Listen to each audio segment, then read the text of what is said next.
In the year 2077, the virtual game called Apocalypse merged with reality. Obviously, the world order collapsed, and Earth became a hell on Earth. Humanity, thanks to this, was also able to awaken unimaginable powers. In the midst of chaos, the biggest playboy in the city of Jiang was able to protect those he loved. The name of the lady in question is Yan, and our dear playboy is named Xiao. He used all his fortune to buy a divine artifact for this girl. Any opportunity he had to obtain valuable equipment, he seized to give directly to her. Thanks to the support he provided, Yan eventually became one of the most powerful players in the entire realm. Finally, after several years, the day of their wedding arrived. Truly a couple made in heaven that sparked envy in many. With his beloved in his arms, our boy asked if she really wanted to marry him. She hesitated a bit before giving her answer. It was at that moment that the greatest betrayal occurred. The girl said she didn't want to marry him. Right after, she pierced our protagonist's chest with a sharp object. Now with her fiancé on his deathbed, she made it clear that money cannot buy true feelings. In fact, she already has a lover. Everything she did was accept those gifts for personal gain, as she never accepted the boy's affection. The only person who truly understands her is named John, and she would give her heart to him. Badly hurt, our protagonist still had to endure the humiliation of seeing his wife's lover stepping on his head. With his soul leaving his body, Xiao wondered if this was really true. He never imagined he would be betrayed in the end by the person he loved most in life. Immediately, regret turned into a hatred he had never felt in his entire life. Completely furious, he said that one day he would make her regret what she had done and that he would have his revenge on those despicable people.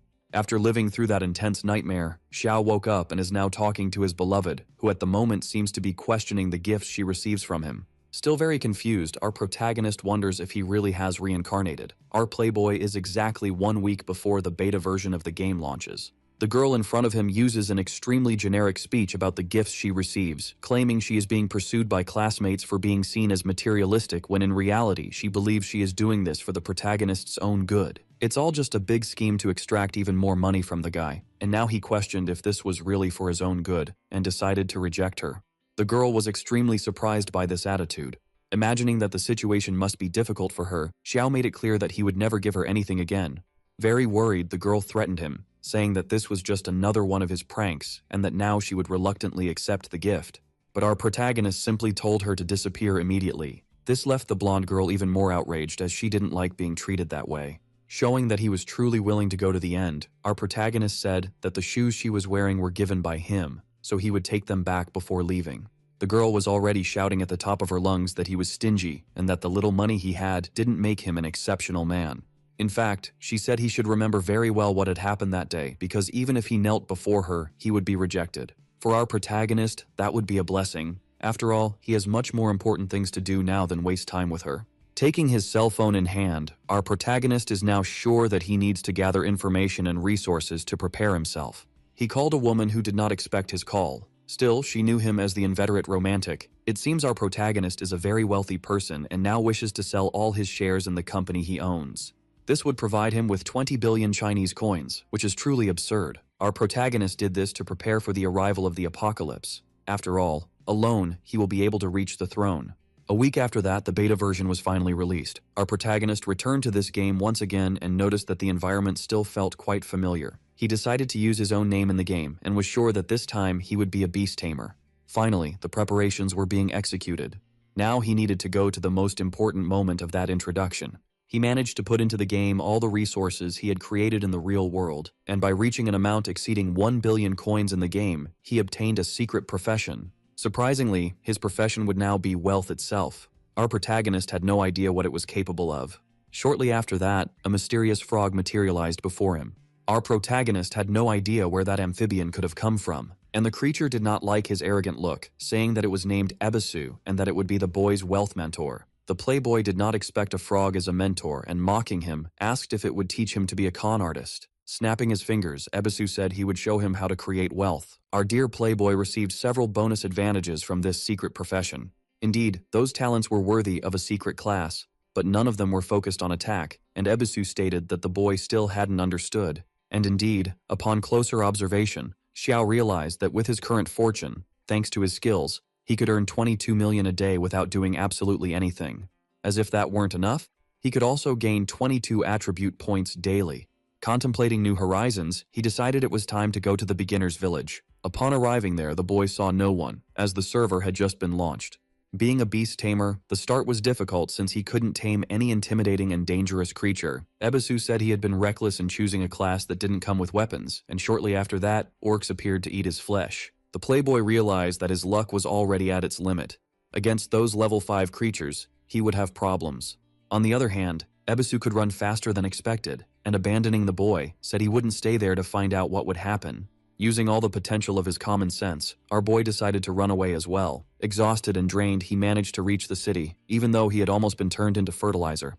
Once in the village, our playboy was humiliated by the players for choosing such a useless profession. To them, it was hilarious that the tamer was walking with a hideous frog, but ignoring the situation, Ebisu advised the boy to buy the egg of some creature there. However, our playboy had everything planned. He didn't want just any beast, and even Ebisu was curious now. In light of this, our protagonist announced that they would be going to a secret dungeon because there was a dragon that could be tamed. For that, they went to the Supreme Hall, which excited Ebisu since only players above level 100 could go there. As he climbed the stairs, someone asked him to stop. A bald man said he didn't have what it took to be there, and should train more. Knowing this, the playboy said he had no recommendation but knew that the archmage had lost something and could help him with that. Intrigued, the bald man thought he was being deceived, but our boy seemed to be telling the truth. He pointed to some gold coins that were on the ground. The bald man immediately began to pick them up, and the more he did, the more coins appeared. The playboy now wanted to know if the bald man liked gold. After this brief bribe, he was granted VIP access to the Supreme Hall. Trying to compose himself, the bald man prepared to show the way, and Ebisu, who saw all this from the sidelines, was impressed with the playboy's potential. Finally, our boy arrived at the hall of that building. There were some golems for sale. With them, our boy could dominate the city, but the playboy was not interested in that. Until a huge knight appeared, asking who had allowed his access there. Our boy told that figure he needed to hire a divine guardian golem, and the knight replied that they were so rare that they could not be hired. Inclusively looking at that little beginner, he stated that he couldn't even afford it. Our boy raised his finger and said he would pay $1 billion a day. Intimidated by the brutal power of money, the great knight forgot how to speak for a brief period of time as he was confronted with an overwhelming proposal. In light of this, he said it would be technically impossible but knew a conjurer who could help with that situation. Wanting to know when the boy could pay, the knight heard from the playboy that he would do so after signing the contract. Coming to an agreement, the contract was presented since the knight could summon the conjurer at any time. In the next second, a woman appeared wanting to know who the brat was that had hired her. She was the divine conjurer and would now follow our boy's orders for the next 24 hours. Full of other attributes in abundance, she approached the playboy and asked what he desired. The boy said it was for a difficult task, which made her smile as there was nothing she considered challenging enough. Willing to not waste time, our boy showed the way. After all, the conjurer would have to keep her word. Once in the dungeon, she annihilated the creatures with great ease. All that remained were charred bodies and an impressed protagonist. Other players who witnessed that massacre were very surprised. It was simply inconceivable. Thanks to this, our boy reached level 10 and received an additional bonus for being the first to achieve such a feat. As a standard unfolding of these stories where the protagonist is humiliated and seeks revenge, it was time to receive free recognition, and his deeds were announced to the entire server. Rumors about him began to spread, and our boy hadn't even reached the dungeon yet. After walking quite a bit, Ebisu said the place was far and was already questioning if the boy was right. But indeed, they were getting closer and closer. A player was defeating goblins with mastery. He had been striving since the beginning of the game, yet he was still at level 3. Knowing that our protagonist was already at level 10, he began to see him as a rival. Far from there, the playboy was reaching his destination. He placed his hand on a stone, causing a magical rune to appear. A mysterious structure emerged from the ground below them. The secret area appeared. The dragon's lair. Even the conjurer was surprised by this, as the boy shouldn't have knowledge about it. Once inside, she said that if it was really a dragon, she might not be able to handle it alone, and our boy made it clear that they weren't stupid. They would study the place first. The playboy explained that the location had been stumbled upon by a player, but no one believed him. However, our boy bought the recording of the battle for a generous amount, discovering the dragon egg that was there. This made the conjurer furious, as stealing a dragon egg was harder than fighting one. Even in light of her fear, our boy did his best to encourage her. After all, she was at the divine level, and before them lay the enormous creature asleep on all its treasures. Knowing it was a Category 5, the conjurer was relieved to have a teleportation scroll with her. A Category 3 dragon could already destroy a guild alone. The chances of victory against that one were only 1%. For her, that was enough. The conjurer gave up on the idea. Not even double the value received would change her mind. The playboy said they wouldn't fight. All he needed was time, but she was already decided. Inevitably, our playboy used the power of money to the fullest, tripling the commission. It was at that moment that the conjurer began to feel the winds of Ibiza while on a luxurious yacht, and then hesitated deeply. Completely convinced by the powerful material persuasion, she decided she would risk her life. Maximizing her power, she said she would buy our boy 3 minutes. She granted the protagonist several blessings that would help him in the task of retrieving the egg. Now they needed to be swift, as the creature had awakened and was deeply enraged. The conjurer was undeterred, as she would give everything she had. Summoning great ice stakes, she hurled them at the winged monstrosity. Stealthily, our boy approached the dragon egg, but if he was noticed at any moment, everything would be over. The conjurer's combat grew fiercer, and a mistake could cost her life. Meanwhile, our boy struggled to lift the egg off the ground, which was extremely heavy. Being careless, he let a piece of armor fall to the ground, making noise. Before long, he was already being overshadowed by the threatening shadow of the radiant dragon. Seeing its egg being stolen, the creature became enraged like never before. Now our protagonist ran desperately. His last hope was the conjurer, who needed to act urgently. She raised a barrier of ice to try to stop the monstrosity, but the dragon would not be contained by something so mediocre. Breathing fire, the poor humans were left trying to beat the Olympic record for the 100 meters dash. They crossed the portal, almost engulfed by the flames. They narrowly escaped being charred, but thank God they managed to get out with the egg. Looking at the valuable object, the conjurer was certain of one thing. If a Category 5 dragon were to hatch from it, everything would have been worth it. Now the conjurer is eager to receive her commission, and our protagonist is ready to make a contract with that creature. His success in this life depends exclusively on that. Finally, the eggshell cracked, leaving everyone anxious. Inside was a green dragon. It was not what they expected, and our playboy was very confused. But upon analyzing the creature's stats, he soon realized that this horned lizard was actually a weapon of mass destruction. Even though it was at level 1, it was a formidable opponent that few could defeat. Now that he knows the little creature is powerful, our playboy feels quite relieved. Ebisu was pleased with this. After all, with the dragon by the protagonist's side, no one would think the frog was his pet. Our playboy approached the frog to look at its emblem, but Ebisu did not like being called that, as he had a name. He wanted to know where Ebisu had gotten that emblem, while the conjurer recognized it as a calamity mark. And upon checking the stats, she confirmed her suspicions. Ebisu demanded the emblem back, stating that he had risked his own life to obtain it. Using his persuasive techniques, the playboy tried to dissuade the frog, but this only made him even more irritated. Claiming the emblem, Xiao said that defeating goblins would be much easier now. With that, he activated a secret mission, to find the Fangs of Ferocity. The conjurer explained that it was a very rare dagger made from the teeth of an abominable creature. Unfortunately, our boy would need to log out of the game, as he had already used all the available time for that day. Bidding farewell to the conjurer, he stated that he would contact her if necessary. As the game was still in beta, he did not blend with reality. The next day, back home, he heard several people saying that the game was very difficult and impossible to continue progressing. Many nations were banning the game in their territory, little knowing what was yet to come in the future. While reading the news, the playboy's phone rang. It was the wretched girl demanding that he pay someone else's hospital bills, as doing so would earn her forgiveness. Our boy regretted not having blocked that despicable being. At the hospital, she was next to her lover, waiting for the playboy's intervention. They did not believe that our protagonist had overcome her influence. The doctor appeared like a loan shark, informing the patient that he would need to pay the bills. As he threatened to throw him out, the wretched girl said they could not do that. But the doctor insisted, and the patient agreed because he wanted to play that new game to earn money. The problem was that the girl had no more resources since our protagonist had woken up to reality and no longer pampered her.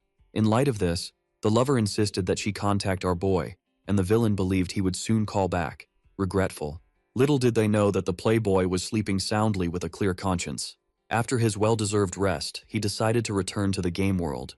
Back in action, he wanted to start gaining more levels, but Ebisu did not like that since they would now have to work. The city was much more crowded, and the number of players was increasing significantly, and in the midst of the crowd, the level 10 playboy attracted the attention of the extras. As everyone wanted to benefit from his company, our boy fled from those opportunists. Already leaving the city, he continued to be followed, and Ebisu said they would soon be caught by the extras. The solution found was to go to a dangerous area since it would be too risky for the noobs. Relieved, the playboy could continue his life. He had gone straight to a large fortress because he had matters to resolve in that region.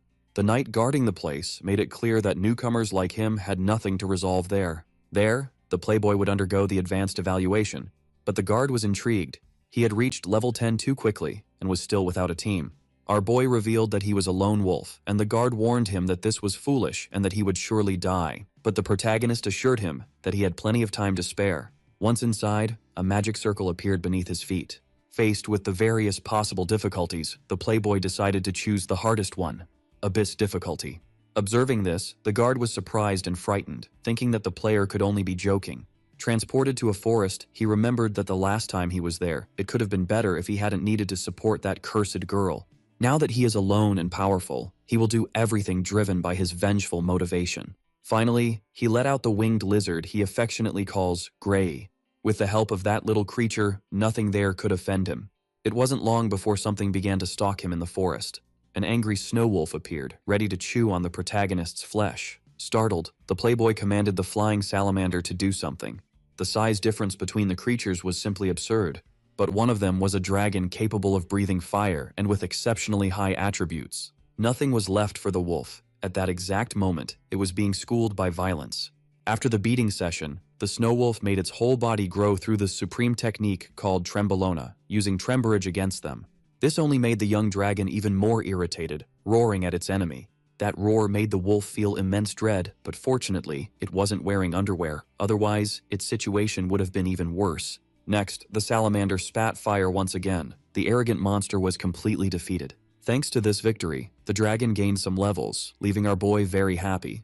Now the pet was a true cataclysm with wings. The playboy noticed that valuable items appeared after that battle. With the bow and dagger in hand, he realized that his rewards were better than in his past life. It was then that Ebisu and the playboy felt they were being watched. A huge testosterone-fueled Madame's cat appeared for the fight. Feeling like a Pokemon master, the playboy commanded the dragon to handle the matter with violence. Obeying its master, the dragon flew into battle without fear of the opponent.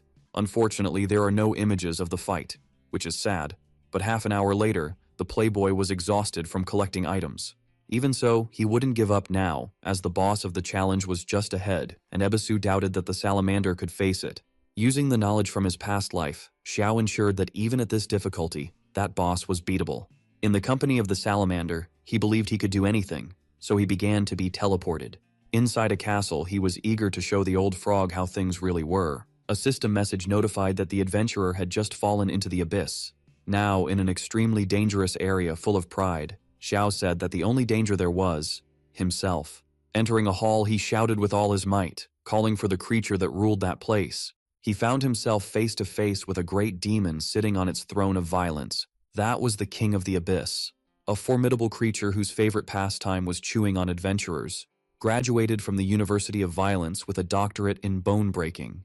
Ebisu wanted to know where Xiao's confidence was now, and the protagonist replied that he didn't know where it was, but that it might have slipped a little down his legs. By the creature's attributes, its attacks were slow, but its strength was such that if the blow passed close enough to steal electrons, forget it. It was certain death.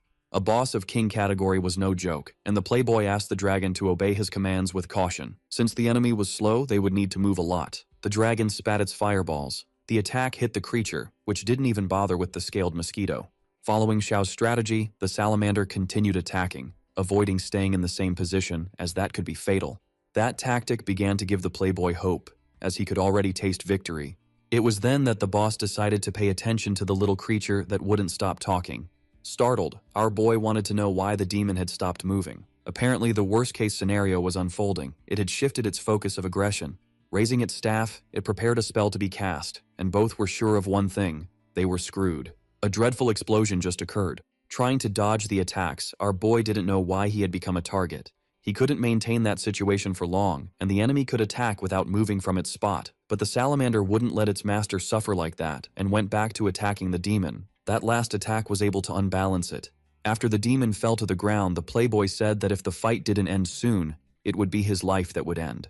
To his surprise, the monster was defeated, and he began to reap the attributes of that unlikely victory. Gasping and sweating cold, he revealed to Ebisu that he really thought he was going to die that time, and the frog replied that if he had truly been scared, he would have moved faster. Now that they had won, they needed to check the items that were on the creature. Meanwhile, outside, the system was notifying everyone about the playboy's achievement. No one could believe that something so grand had been completed in record time. He was the only one so far, and people were already speculating about which region of the real world he could be from. A powerful player ordered his henchmen to discover that person's identity. Some from the same village as the boy were proud that he had been able to accomplish something so remarkable. In the same game, the cursed girl and her lover were trying to strengthen themselves, and he insisted that she ask Xiao for money. The lover believed this was possible, but she was already getting fed up and impatient. She didn't want to ask the playboy for anything. In fact, she wished that the two of them could manage on their own without depending on the useless Xiao. Within the challenge, our boy managed to obtain a small fragment after defeating the demon. It was an abyss stone, something the playboy had never seen in his entire life, not even in the past. Ignoring what it could be, he decided to return to the village since he had nothing else to do there. Upon leaving, the knight who had welcomed him was completely immersed in disbelief, as the boy had completed the task alone. Ignoring the knight's reaction, Xiao asked to be sent to the village, something that was promptly executed with the opening of a portal. As part of his reward, the knight gave him a token that allowed free passage through the main city. He also handed him an item of epic rarity given the difficulty level of the mission. It was the emblem of valor, a proof of heroism that granted some attributes. With all this done, it was time for him and his companions to head to the main city. Once inside, Xiao noticed it was very calm. Now he needed to find a beastmaster. Ebisu didn't understand the need for this, but Xiao assured him that he would soon comprehend. After walking a bit through the almost empty streets, he finally found the person he was looking for. He politely asked to change his profession, but the man ignored him, yet our boy insisted, saying he wanted the secret class of beast Tamer. Trying to intimidate him, the old man stated that he would need to prove his strength first by bringing the eyes of 100 wolves. Ebisu wanted to know how the boy knew about those hidden professions, while Xiao said he wouldn't waste time hunting weak beasts. The old man mocked him and called him weak. It was then that the boy said he would prove his worth in another way. He showed him the emblem of valor, leaving the man surprised. After all, that had epic rarity. It was impossible for someone so young to possess that, but he explained that he completed the challenge at abyss difficulty. He even mentioned that he had 2 people on his team, him and himself. Embarrassed, the old man said he had known from the start that the young man was a talented tamer, a true dragon among men. But the boy noticed the change of opinion in record time and didn't like it. In any case, the old man wanted to see what kind of beast had helped the young man complete the challenge at that difficulty. Our boy then showed his divine creature, the powerful green salamander. Moved, the old man never thought he would see something like that in his lifetime. That was the beast of his dreams. However, he told the playboy that he might not be able to be a beast tamer since the dragon was far beyond his potential. Still, he handed him a letter of recommendation with which he would find the answer he sought. The system announced that he had completed the Dragon Tamer mission and would need to go to the capital to find the true beast master. Ebisu said the boy was very lucky, but for our protagonist, the capital was very far away, and he still had matters to resolve in that city. Since the frog was extremely curious, he asked several questions, and the playboy replied that he would soon find out what it was about.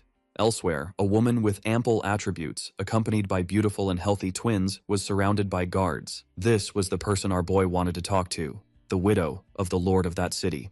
As he approached her, one of the guards ordered him to stop and introduce himself immediately.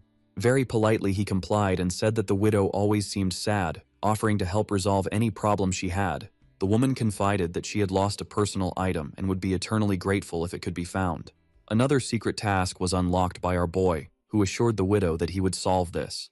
Back on the streets of the city, the frog asked the protagonist why he was walking around there since the widow had lost her item outside the city. Our boy replied that she wasn't looking for just any flower, which left the frog deep in thought. Willing to solve her problem, he went directly to a store, which led the frog to ask if he really wanted to spend money on that. It was a tool store, and the seller questioned whether there would be flowers in that place, but our boy knew that treasure chests were sold there. Indeed, those items were available, and inside them could exist precious objects like dragon bones. The seller wanted to know the price range he had in mind.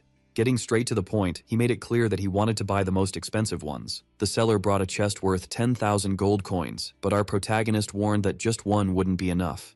Letting wealth speak louder, he informed the seller that he would buy all the available boxes. Faced with such an intense offer, the merchant began to sweat profusely. Thus, one by one, the boxes were opened. Several items were found by our protagonist, and an hour later, he was already at the last box. Our protagonist was anxious for this time to find the sought-after flower, and indeed, he found it. A beautiful flower with a crystallized appearance. In possession of the item, he could finally return to the widow. Elsewhere, the beautiful woman was taking a bath. Unfortunately, she believed that no one would be able to find the flower she had lost. But her maid, who was observing the bath from a distance, ready to provide the necessary assistance, said that the widow was very charming and that her luck would not fail. The conversation between the two was interrupted by a third woman who announced that a young man was outside and wanted to speak with her, informing that he had found the flower. The widow stood up startled, thinking that perhaps someone had indeed managed to recover the item.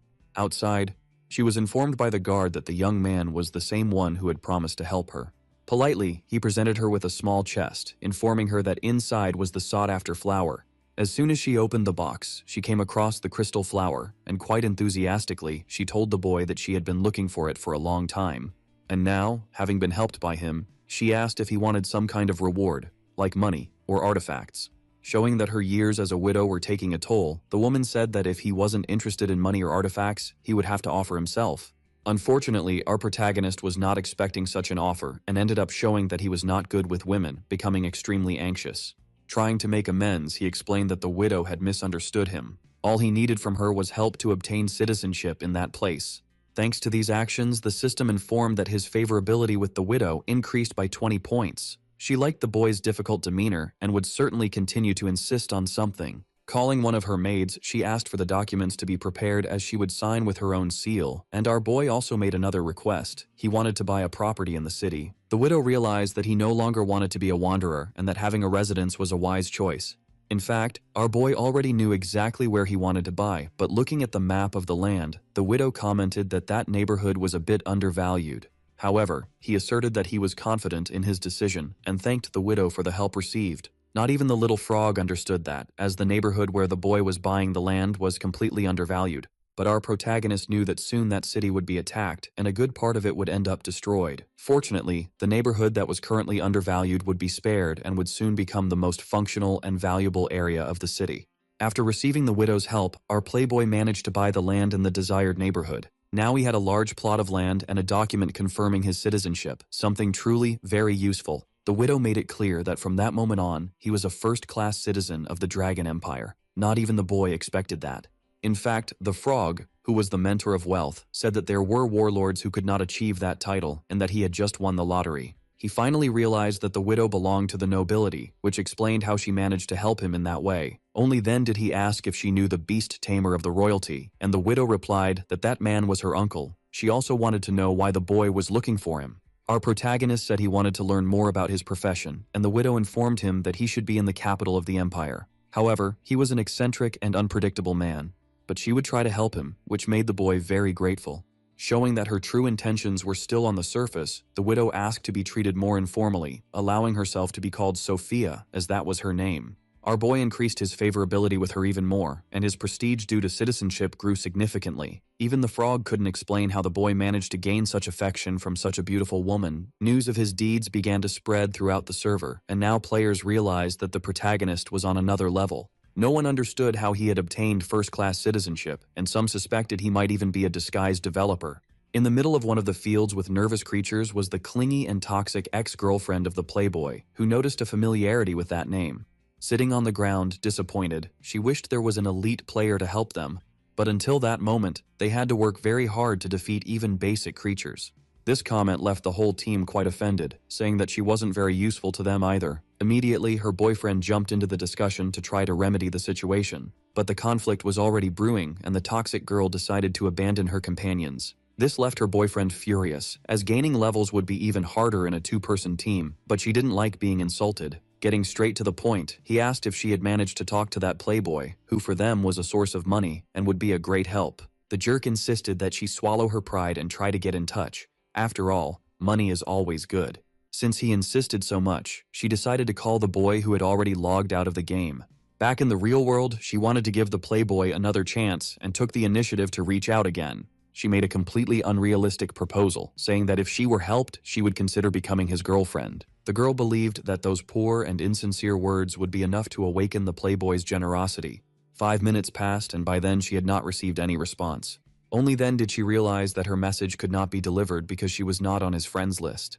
This only made the disgusting girl completely outraged, as she couldn't believe the protagonist had so much self-respect. She screamed, completely out of control, saying that from that day forward, the playboy would never have a chance with her. Completely oblivious to this suffering, the protagonist continued walking through the city. He finally found the shop he was looking for. Inside, he was informed that the available items were all of silver level or higher. If he was looking for something cheaper, he should go elsewhere. Revealing an extremely valuable gold-level item, our protagonist asked if the seller could evaluate it. It was the Pendant of Night, whose effect was unknown. Even the seller didn't expect this. He then informed the player that the shop owner would evaluate it personally, and the protagonist wanted to know what the success rate of the analysis was. The seller replied that he was very talented and had an 80% success rate. To evaluate that item, he would charge 100 gold coins, and our protagonist simply tossed the money onto the table. Surprising the seller even more, the boy placed several items of the same quality to be evaluated. After a thorough examination, it was discovered that the pendant increased spirit by 40 points and strength as well, in addition to raising the shadow magic attribute by 20%.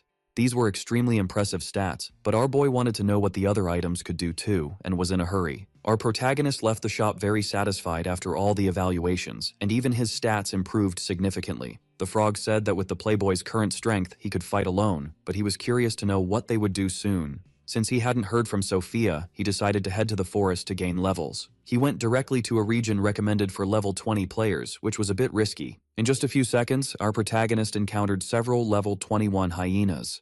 But eager to gain levels, he sent the winged salamander to attack. There was nothing those poor animals could do against the furious salamander's fire breath. Our protagonist watched everything while calmly sipping a cup of coffee. After all, the salamander was doing all the hard work. This made him remember the days of his past life when he had to make the same effort to earn rewards. After 2 hours of doing absolutely nothing, our protagonist reached level 12, which was truly impressive. If he continued at that pace, he would reach level 20 in just a few days. Amid the bodies of those creatures, our playboy noticed a scroll. He had obtained the fireball spell, and it would be interesting for a beast tamer to be able to use it. Since knowledge is never too much, he decided to learn the technique. He used his new magic against the first living creature he encountered. The hyena was hit by the impact but lost only a negligible amount of health. Our protagonist realized that his attack power was humiliatingly reduced, which made the frog laugh with joy. In any case, he had been online for a long time, so it was time to return to the real world. Knowing what had happened in the past, he was sure that soon the world would know the true potential of the game. In the real world, the sky was dark, and it seemed that a cataclysm was approaching. Several people received the news that they were entering the apocalypse. No one knew exactly what that meant. All were transported to the game world. Among them, many were confused, and some believed they were dreaming. Among these people was the annoying girl who sought to exploit our protagonist, just like her companion. Indeed, the apocalypse had changed the world. Quite worried, a third guy wanted to know if the toxic girl had managed to talk to the playboy, but she was already completely outraged because she had been rejected by him, which is why she wished for our protagonist to die a painful death. Convinced of her exceptional beauty, she decided to try to seduce the most famous player on the server. That day, all players over 16 were forced to participate in the game. The option to return to the real world disappeared. It was no longer possible to leave voluntarily. The place they appeared in was based on the real world, and each virtual village represented a region of the planet. Those who died in that world could not return. Chaos ensued. Some players knew that our protagonist was the only one at such a high level at that moment. Many were discovering in the worst possible way that there was no return to the real world. A man of important appearance showed concern about the situation. He wanted to know what the best player was doing, precisely our beloved playboy. Since he was already at level 12 and had abandoned the beginner's village, no one could say where he was. This left the gray-haired man furious. A subordinate named Chen should know where the protagonist was since he had tested the beta version of the game, but Chen was only at level 4. Now the man was sure that our protagonist was not an ordinary person and needed to be found at all costs. Living his life peacefully, our boy received a message to return to the Duke's lands. After all, he had information about the task he was executing. Our protagonist became anxious because he did not expect to receive news about the beast tamer so quickly. Once again, he met with the widow, the kind Sophia.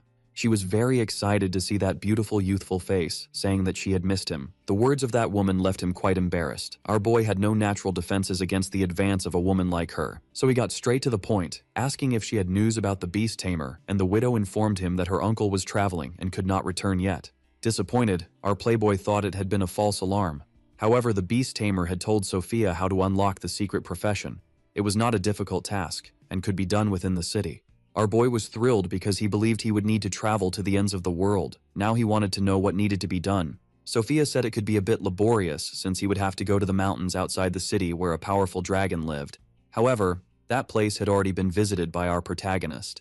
Sophia asked if he was familiar with that dungeon, and a bit awkwardly, he replied that he had heard of it, although the truth was that in his past life, he had passed through that place several times. He even knew that there was a level 80 boss creature there, but Sophia's uncle had assured her that the true boss of that place was a dragon. Since the information did not match his memories, our protagonist said he would check personally, which left Sophia worried. After all, that area required level 80, and he was going alone and unprepared. Very confident, our playboy stated that he had his own way of doing things. All he needed was to pay the right amount, and even a dragon could be defeated. He also had someone to help him with that. Using his emblem, he said he would call Sister Tao, which impressed Sophia with the fact that he possessed such an item. And as expected, the conjurer appeared, wanting to know who had summoned her. She quickly recognized the protagonist and asked if he had missed her, and changing the subject, the playboy explained that they had a new task. Very worried, the conjurer wanted to know if it was another dragon, and indeed, that was exactly what they needed to face. Frightened, she wanted to know if the boy had any personal hatred against this type of creature since the last time he had hurt his back and had not yet recovered. But the protagonist stated that he would make the same deal, 2 billion as a reward. Even though it was a tempting offer, the woman said she really needed to recover. Then the boy mentioned that he could share with her the location of the sacred spirit spring. That immediately excited her because that dragon was very important, and she wanted to meet it without delay. Apparently, our protagonist finally managed to strike a deal with her to defeat the dragon. The conjurer was eager to know where the sacred spirit spring was located. Our protagonist explained that it was in the Lost Lands. Watching him from afar, Sophia realized that he was not a conventional player. Her favorability with him was increasing more and more, and certainly, her days of widowhood spoke loudly in her heart. Back in the beginner's village, the extras were in dire straits, suffering greatly.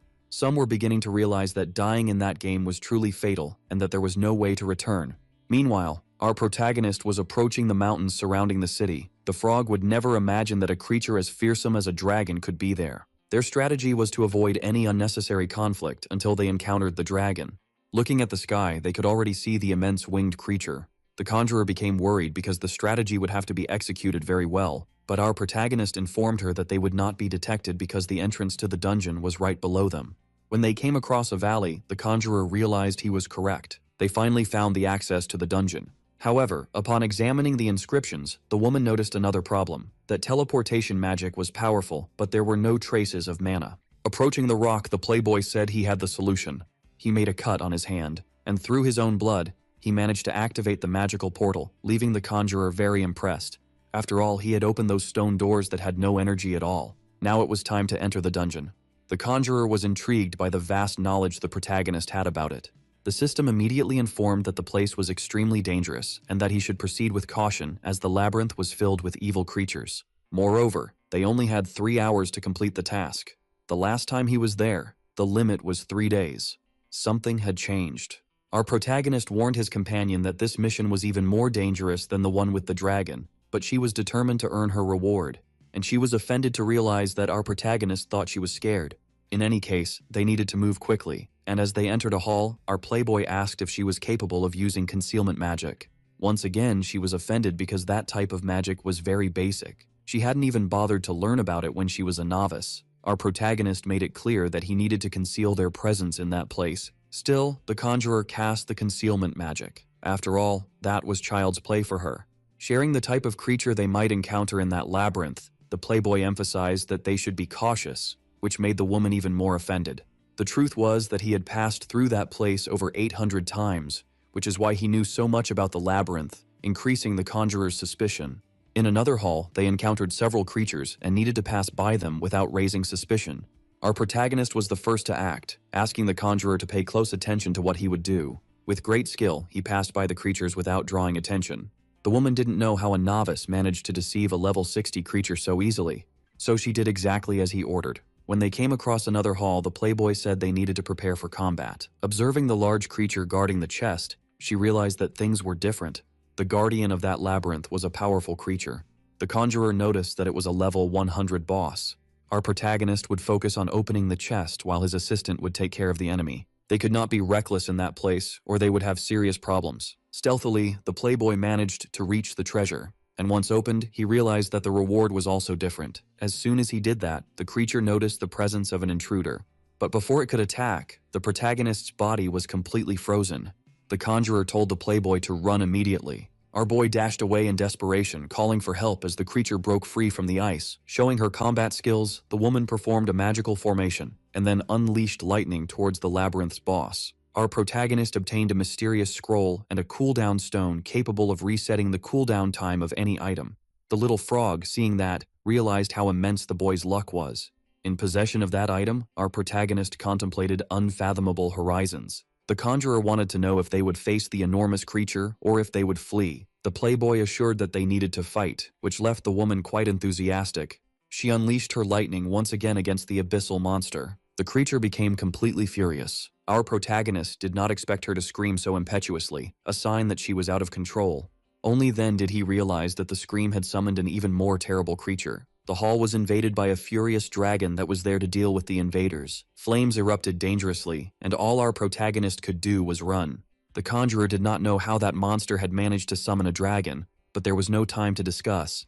Meanwhile, the furious monster continued to approach them. Our protagonist decided to confront the enemy, which left his companion quite worried. Thanks to the cooldown stone and the emblem of brutality, his firepower was elevated. He then pointed the emblem at the enemy, taking away a completely insignificant amount of health from it. Evidently, combat was not really one of our dear protagonist's skills. Only then did they realize that the enemy was deeply agonizing.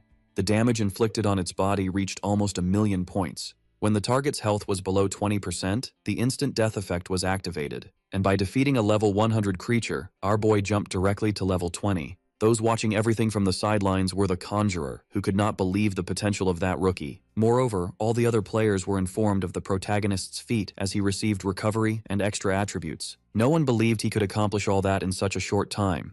The news about him spread throughout the city, and several players were already idolizing the protagonist. Others, however, believed he was cheating, as his feats were inexplicable. Returning to the labyrinth, our protagonist realized they needed to flee since the whole place was collapsing. For the escape to happen, the conjurer opened a portal. They had to abandon the rewards because survival was the priority. In a few seconds, the whole place came down, leaving only destruction. But they managed to get outside safely, and the conjurer revealed that it had been a long time since she had faced such great danger. Only then did they realize they were celebrating too early. A huge dragon was flying above their heads and seemed completely furious. That was a judgment dragon, and the conjurer knew there was no way to defeat it. Once again, all they could do was run to preserve their lives. Fortunately, they managed to return to the city, and Sophia was impressed by the boy's feats. Recognizing that he was truly amazing and convinced by the compliments, the playboy said it was nothing special, but the frog made it clear that they had almost died. In possession of the scroll, our protagonist wanted to know what he needed to do to unlock the secret profession. After analyzing it, Sophia explained that it was not a class change scroll. In fact, it unlocked the hidden potential of whoever discovered it. Confused about this, Sophia asked him to follow her. She took the boy to a room where a man was already waiting for them. This was the royal beast tamer, the person our protagonist had been searching for. Politely greeting him, the playboy said he was there to unlock his secret profession. The beast tamer believed that method had disappeared but realized he was mistaken. Now he would help the protagonist in his transition. The playboy was anxious about what would happen. After all, that scroll would awaken the potential of his heart. All he needed to do was stay calm and not panic. He was immediately taken to another dimension where several blue spheres floated, so it seemed this was happening inside him. The beast tamer was shocked, saying that it was impossible. All 5 crystal spheres had been activated. Sophia, who also did not understand, asked if this was the supreme class transfer. And indeed it was true. Each of those spheres represented a potential. When he had changed professions before, he had only managed to awaken 3 of them. This was breaking the limits of humanity, as he had been able to do something unimaginable. And this only made our protagonist even more interesting to the widow. My God, she was certainly having needs. Finally, the protagonist achieved the class transfer. He was now a dragon enchanter and also able to speak with them. The stats he received were truly impressive, but unfortunately, I won't waste my time reading each one of them. One of the awakened classes was that of the legendary beast god, which left that poor NPC quite surprised. Our protagonist also received the blueprint for exclusive items, all starting at the epic level. But the problem was that the materials needed to craft them were extremely rare. Once the class transfer was completed, he thanked the old man, who told him that his potential had no limits. Even the little frog agreed with that. Our boy felt he was destined to be the pinnacle of humanity. In the place where the guardian of challenges stood, Some extras presented themselves. Those 3 seemed to be very well equipped. The Guardian wanted to know at what level they would attempt. The man with protagonist syndrome said he would take the test at abyssal difficulty. The Guardian was surprised that another brave soul had appeared, but the extra assured him that he lived to face challenges. Outside, the girls would wait for good news about the conclusion of that challenge. Meanwhile, the Guardian of the place thought those visitors from another world were really strange. After 5 minutes, the man returned desperate, asking for help and saying that the interior of that challenge was terrifying. His body was covered in wounds, and he had barely managed to escape with his life. Our protagonist was carefully analyzing what the other players were commenting on the server. For now, he didn't want them to discover his true identity, as his dedication was completely focused on leveling up. While he relaxed peacefully, the fire salamander was defeating enemies. Little by little, the dragon was becoming more powerful. There was no enemy that could surpass him in the hunting fields. Thanks to his most recent victory, our playboy obtained some very interesting items. Before he could analyze them further, another creature appeared. A large stone giant was ready to crush the boy's skull. This was a boss creature of abyssal level, and the data about it was unknown. But the boy would not flee from the fight. He and the salamander were ready to deliver some violence. Back to the extra who attempted the challenge at the highest difficulty, we found out that unfortunately, he was no longer with us. The poor thing was isekai'd. Those other players did not believe that our protagonist had managed to complete the challenge at abyssal difficulty. To them, it could only be some kind of cheat. But the truth is that the game made an official announcement regarding his achievement. In fact, our protagonist repeated the feat once again. That creature he defeated had not appeared before him by chance. Our protagonist realized that no item had appeared after his victory, only more fragments of the abyss. The truth is that he still didn't know what those fragments were for, but he imagined they could be used to craft something valuable. Since he had more important things to do, he didn't dwell on the subject at that moment. It was time to return.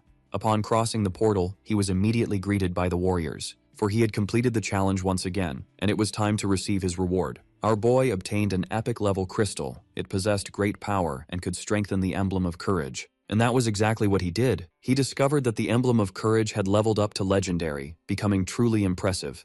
In the company of the fire salamander and his emblems, our playboy became completely unstoppable in the level 30 player area. Only then was he informed about the system maintenance and that he would soon have to return to the real world. Everyone in the game did not know why this was happening, but many wished to return to their original world. At the same time, everyone was transported to the outside world. As soon as they arrived in the real world, news about the incident began to circulate across the planet. People were in a panic. Among them, promising players rose up as if they were heroes. Our protagonist observed a report about one of those extras. He had never heard that name in his past life. From all indications, that extra was the first to overcome the challenges after the protagonist. He identified himself as a lucky man, and moreover, he had not done it alone. Bringing answers for everyone, he also informed that surviving within the game was far from easy. They also knew that our protagonist had been a player since the beta and had cleared the Abyssal Challenge Tower twice. For that extra, the protagonist's potential was truly impressive. There was no one who could compare to him. A man who was also watching the news seemed disappointed as he wished to have a subordinate like our boy, and he decided to use all the resources he had to discover the true identity of the protagonist. Calmly at home, the boy was disappointed as he was still in the game world. Apparently, he could return to the apocalypse as soon as he slept. The game's invasion of the real world was happening more slowly than last time. But this gave him the perfect opportunity to increase his power since upon reaching level 30, he could recruit another creature for his team. Back in the hunting fields, he ordered the fire salamander to attack as if it were a Pokemon master. The creature used Sonic Wave, which was nothing more than a deafening scream. The blow was extremely effective against those stone monsters. With the victims paralyzed, the salamander used Flamethrower. That was also super effective in completely destroying their enemies. As they were dedicating themselves to training, both were already at level 24. The other players were informed about the protagonist's progress, who remained at the top. That same promising extra believed it would be harder to gain levels as they advanced, but he was mistaken. The distance between him and our boy was 14 levels, and his name was really complicated. I will just call him Glasses Guy. At least his companions seemed humble and recognized that the protagonist was on a completely different level. Even so, they were willing to keep pushing themselves.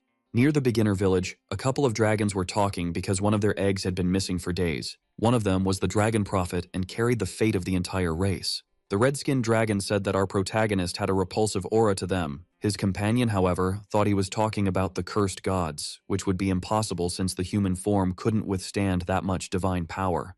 But the dragon prophet claimed he saw beyond what his companion could see and that he would be willing to entrust the future of his race to this mortal, which left the black dragon furious.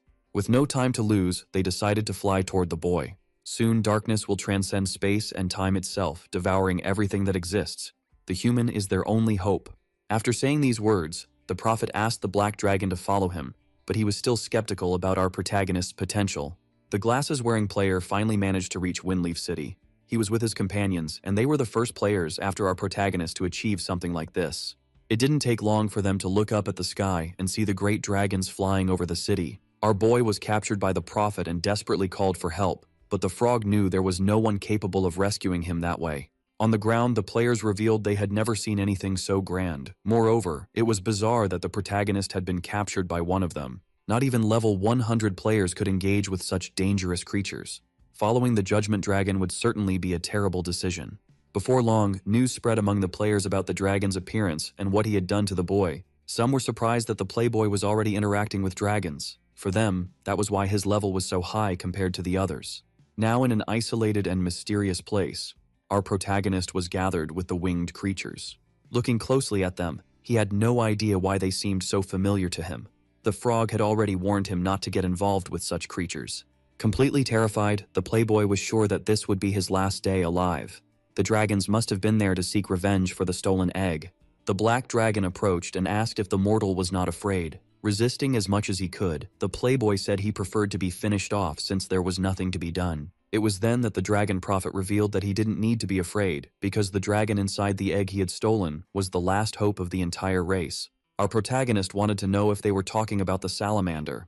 Referring to the dragon this way made the black dragon extremely furious, as that was a cursed name for such a majestic creature. Once again, the prophet reminded them that there was no time to waste and that they needed to get straight to the point. The two creatures began to fly, seeming to perform a great enchantment. Even more scared, our protagonist didn't know what they were trying to do. A mysterious magical energy emerged from the dragon statue that was there. The power was absorbed by the statue's eyes.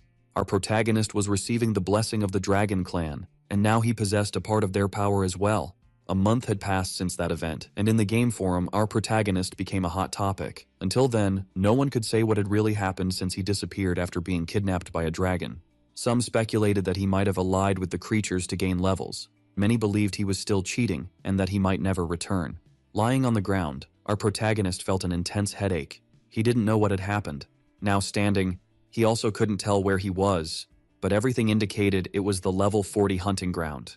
Despite having received all those blessings from the power of the dragons, he felt no changes in his body. Only then did he realize he had a skill called Money Shield. 100 gold coins could be converted into 1 shield point. Currently, he had almost 2 billion. In addition to being an extremely interesting skill, the shield blocked all damage received within the limit of money he possessed, being immune to any type of break. However, the money was consumed along with the damage. He decided to check what his beast control skills were. He realized that now there was no limit to the creatures he could tame. Even the royal beast tamer could only have 3 creatures. That gift the protagonist received was truly incredible. Completely grateful to the dragons that appeared in his life, he began to thank them for everything they had done for him.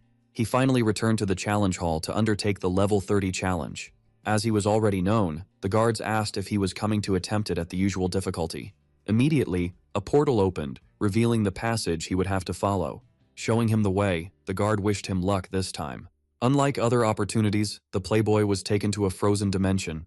As he crossed the snowstorm, he complained about the cold as he was not prepared for it. Only then did he realize that some kind of magical energy was approaching. By a narrow margin, our boy managed to dodge it. The frog wanted to know why he had dodged the attack since he could have used his shield. A few seconds later, a huge ice giant appeared to execute the playboy. And once again, giving orders to his Pokemon, the playboy asked the salamander to burn the enemy. His first attack was extremely effective, completely defeating that frozen mutant, which could do nothing against the salamander's flames. Although worried, our protagonist found the ease of that battle strange. Only then did he realize that the fire salamander possessed incredible abilities. It was certainly a creature far beyond the potential of any other. Shortly after that, several other monsters appeared in that frozen dimension. Our protagonist asserted that this was the chance for the salamander to show its true power. To the creature's delight, it could act according to the iniquity of its own heart. In half an hour, there was no enemy left that could withstand the power of its heat. As they concluded that too quickly, the playboy began to mock the difficulty since all that had appeared were weak creatures. And once again, For having accomplished something incredible, the entire server was informed of the greatness of the boy's deeds. Some were happy because, as he had been missing for a long time, they had come to believe he was dead. A generic extra was eager to go to the city and meet the protagonist in person in hopes of one day becoming his subordinate. Outside the challenge hall, our boy now possessed 3 fragments of the Abyssal Stone. He had also received the Radiant Hero Stone, a very rare material capable of strengthening the heroic emblem he carried. Finally, he said goodbye to the guard who was securing the hall. Back in the city center, he noticed it was much busier, and the frog revealed that they had been away for many days. It was time to take the items for evaluation, but outside the shop several players were waiting. Pushing ahead of everyone, the protagonist asked for his items to be evaluated, but the old man initially ignored him. Only then did he realize who he was dealing with, and in a very polite manner, he treated the protagonist well, asking him to come in immediately. This treatment obviously left the other players outraged just because he was a first-class citizen. Ignoring the complaints, the old man asked if that was the heroic emblem. Strengthening that item would not be easy, and if he ruined the process, serious problems could arise, which left the boy worried. Even so, the old man began to hammer away. He successfully strengthened the protagonist's item, which was now at the legendary level. Since it was not the first item of this category that the playboy owned, he was not surprised. Only then did the players outside realize they might be in the presence of the most famous player. Everyone tried to enter the shop to meet him, but were stopped by the old man. Taking the opportunity, the protagonist placed other items that also needed strengthening. Observing the quality of all that, the extras were surprised, as they had never seen anything like it in all their time playing. As the boy was an anonymous celebrity on the server, it didn't take long for news to spread on the forum about what had happened in that shop. Several people tried to approach the location in hopes of meeting him. Fortunately, the playboy managed to shake off everyone. Even so, it was an agonizing experience.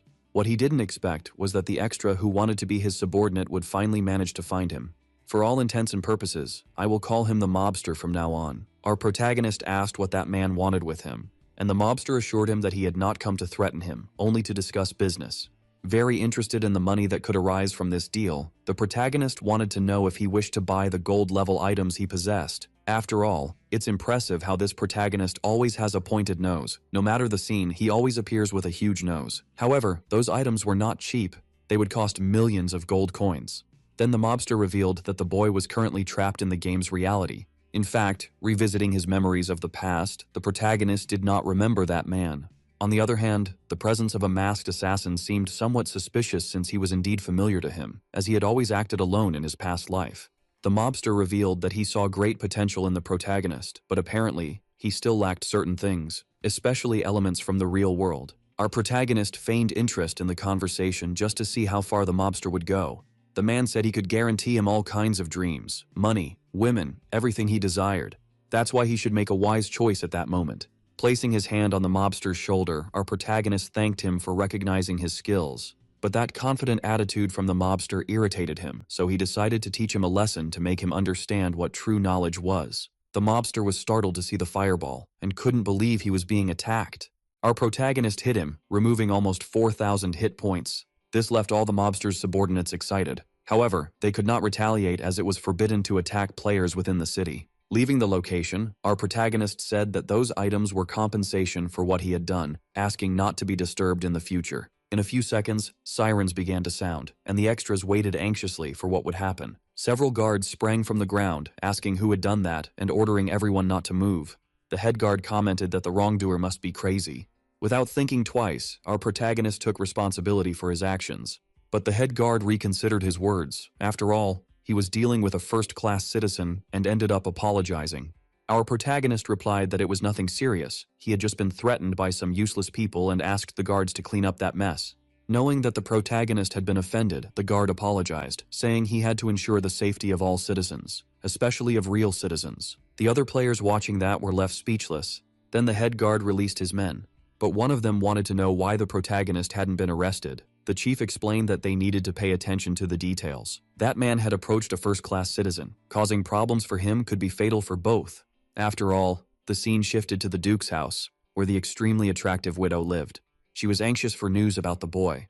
Finally, one of her maids appeared bringing news that warmed not only the widow's heart but other parts of her body as well. At the resurrection point, the mobster was outraged by what had happened. He acknowledged that he had lost his composure and admitted that they were no match for what the protagonist was capable of doing in the game.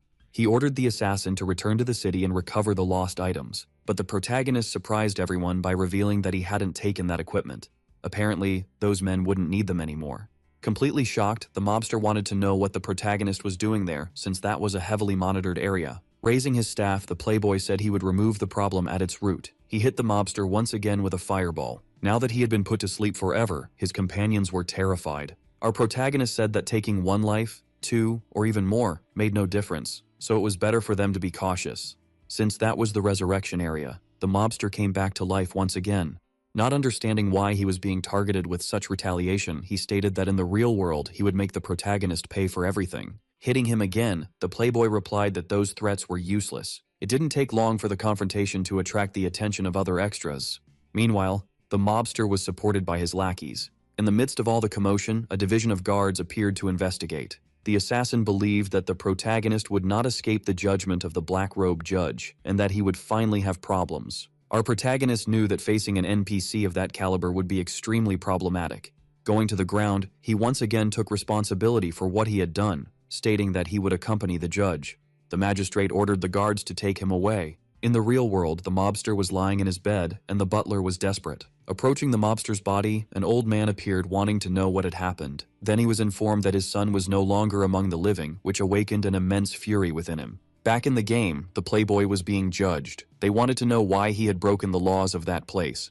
Our protagonist revealed that he had been intimidated and threatened by that group, which is why he needed to defend his dignity. Some jurors did not like the justification, claiming that he had been too violent. But the judge ordered everyone to be silent, declaring that the protagonist would be sentenced to lifelong exile from that city. Our protagonist accepted his punishment until a person entered the room saying that he had acted in self-defense.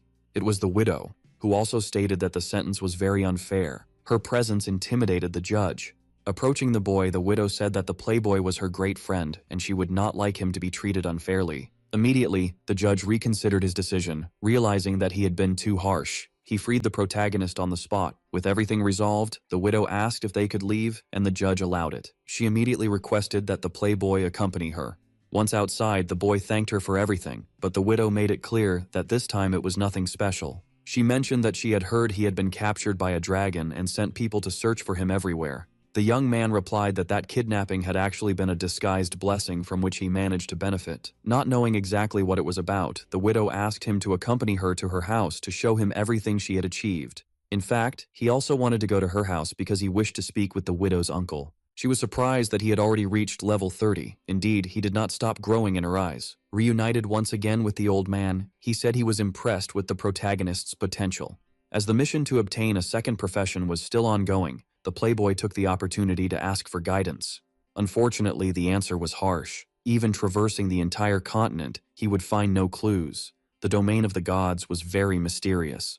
Worried, the widow wanted to know if he would be able to complete the mission, but her uncle believed that soon the young man would discover something. The protagonist even expressed his desire to go to the Lost Temple. Surprised, the old man asked if he knew the location of that place. Our boy replied that he had heard about it and knew it was the most mysterious location of the entire apocalypse. Knowing that he had knowledge of the existence of that place, the widow became increasingly enchanted with the promising and extremely fertile young protagonist. The system informed him that he had accepted the secret mission to find the Lost Temple, and the playboy understood that he would need to be very cautious from then on. He bid farewell to the widow, promising that they would see each other again in the future. The frog wanted to know if he had at least a clue about the location of the temple, but the boy replied that he had more important things at the moment, as the first invasion of the apocalypse would happen the next day. A portal from another world would open, and countless creatures from other dimensions would invade the area. The cities would be massacred and the buildings destroyed.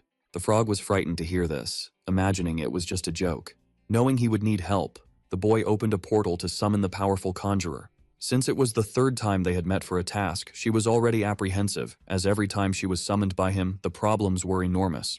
She believed he had found another dragon's nest, but the boy asked her to relax. After all, they were not going anywhere. Even so, she remained worried, certain that there must be some trap in the protagonist's proposal, but he assured her he was serious. All he wanted was for her to protect his property for an entire day. The proposal seemed too good to be true, and she even thought she was being deceived by the boy. Still, she accepted the job and guaranteed that she would appear at the agreed location at night, which was excellent for the protagonist. Outside, the frog realized that she had been deceived, but the playboy did not care. He needed to continue leveling up and strengthening himself for what was to come. In the game forum, people were unhappy with what he had done in a player's life. The protagonist noticed that more and more people were engaging in the task of discovering his true identity. Having played enough, he decided it was time to sleep and rest a bit. Unexpectedly, several people were brought into the game even while awake in the real world, and they immediately became worried. Our boy noticed that the conjurer was already there, a sign that she was extremely punctual. He also stated that soon all his properties in that neighborhood would be under her protection. The woman retorted, saying she was not as useless as a stone because she was there to work. While they were talking, several lightning bolts cut through the sky of that city. Worried, the playboy asked the conjurer to use a protection spell, but she didn't know what she was seeing. She finally noticed the dimensional rift and the creatures invading the city. All those monsters were about to cause great destruction. The guards alerted everyone because an invasion was happening. In just a few minutes, the city was already being devastated and people were being attacked. The conjurer realized that the protagonist already knew this would happen. To avoid revealing the truth, the playboy merely said she needed to believe in her potential to protect her property. Among those creatures, a level 100 boss monster emerged, proof that she had fallen into yet another trap. Every time she associated with the protagonist, she ended up suffering greatly. Still, willing to fulfill the agreement, she began to attack the great monster. With a single blow, she managed to knock it down, but unfortunately it wasn't enough as another equally colossal creature appeared right after. Looking at the protagonist, the conjurer asked him to help in the fight as well, and that's what he did, sending the salamander to eradicate the enemies. Behind the city walls, a large creature roared, trying to intimidate the citizens. Inside, the mages responsible for the defense were already struggling to hold their ground. Fortunately, something even worse for that creature was able to take its life. It was the protagonist's dragon, which ended up being reprimanded. After all, it needed to be more cautious. It had almost burned the entire city. A large wave of monsters was rapidly advancing against them. The winged salamander took off, determined to eradicate all those who posed a danger. The protagonist was gaining several levels from that battle since the creatures were extremely powerful. Pulling away, he asked the conjurer to defend that sector of the city as he would go to another point, which made her quite furious. Examining the bodies of the creatures, she noticed that several epic-grade items were being left behind, and now she wished that the hired conjurer would work even harder. Outside the city, some people were trying to escape but were being chased by the beasts. A kind of Godzilla from AliExpress struck the shield of one of the players who was part of the glasses-wearing extras team. They were already overwhelmed. The man with the shield urged his companions to flee while there was still time, as he would try to hold the creature back, but he didn't have the strength for that, and ended up being easily defeated. This left the entire group quite vulnerable, as there was nothing they could do against that monster. In the last moment, the monstrosity was hit by a fire attack, falling before them completely lifeless. Only then did the glasses-wearing extra realize that the culprit was a baby dragon. Roaring, the small creature frightened all the other monsters, ending their existences with the heat of its flames. It was truly unbelievable that a dragon hatchling had such grand power. The protagonist passed by, calling the salamander to accompany him as there were still enemies to defeat. Finally, the group of that extra managed to identify the protagonist as the legendary player. The boy with glasses rushed over to him. The first thing he did was thank him, stating that they were only alive because of him, and assured that they would do anything he asked, even if it was risky. The protagonist said he was just passing through and stated that the eastern district of the city was already safe, recommending they head there. After those words, they were impressed by the playboy's kindness and decided to go to the safe location. Turning his attention back to the creatures, the protagonist realized that the weaker monsters would only waste his time. They needed to reach the city gates where the real battle was taking place. In the city, everything was on fire, but as he had said, the eastern district remained safe. Pointing to the horizon, the girl asked the glasses-wearing extra to look as well. The protagonist had just gained another level, and to everyone's surprise, he was already at level 35. As they faced this, a huge flaming object began to fall from the sky. It was a kind of meteor that struck the center of the city in a devastating manner. At the main gates, the playboy realized that a massacre had indeed occurred. Next to him was a skeleton king of unknown level. It would certainly be a tough battle. Nearby, other players were worried as the archers could no longer fight, and the healers were overwhelmed, wanting to abandon the front line. In light of the situation, the lord of the city ordered everyone to abandon their positions. Only then did he realize that the tide of battle was changing. Among them was a person of divine level, and surely that could change everything. The extremely talented conjurer was working for our protagonist, and her presence was a great help to everyone. However, she didn't like having to fight against such powerful creatures because even for her it was a bit difficult. But our boy wanted her help to become stronger too. And that was exactly what she did, granting blessings that increased his power. Since there were several other creatures in the way, the playboy asked her to help him reach the boss. Everything happened in a simple blink of an eye. All it took was for her to raise her staff for those poor, monstrous extras to be annihilated. This cleared the way for the big-nosed playboy to fulfill his mission. The lord of the city immediately approached her, thanking her for the help. The talented conjurer ordered everyone to head north as that district would be under her charge. Other people noticed that a level 30 beast Tamer was trying to attack that powerful creature. However, the commander obeyed the conjurer's orders to abandon the area. Thus, our protagonist had a clear path to fight the huge monster alone. Completely terrified, the little frog wished not to be involved in that battle, as he valued his own life. It didn't take long for the enormous skeleton to spot our protagonist. He focused his attacks on the conjurer, who was also nearby.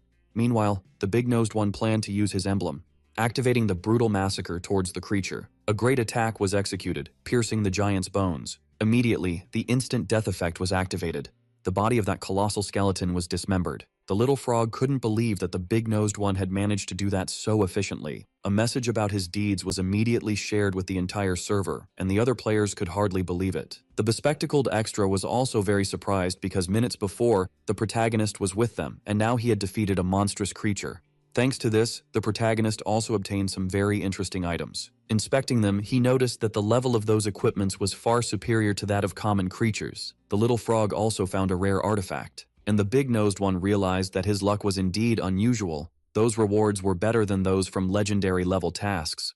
After that brutal beating session, the creatures began to return to the portal from which they had come. The other players celebrated, relieved to have survived the ordeal.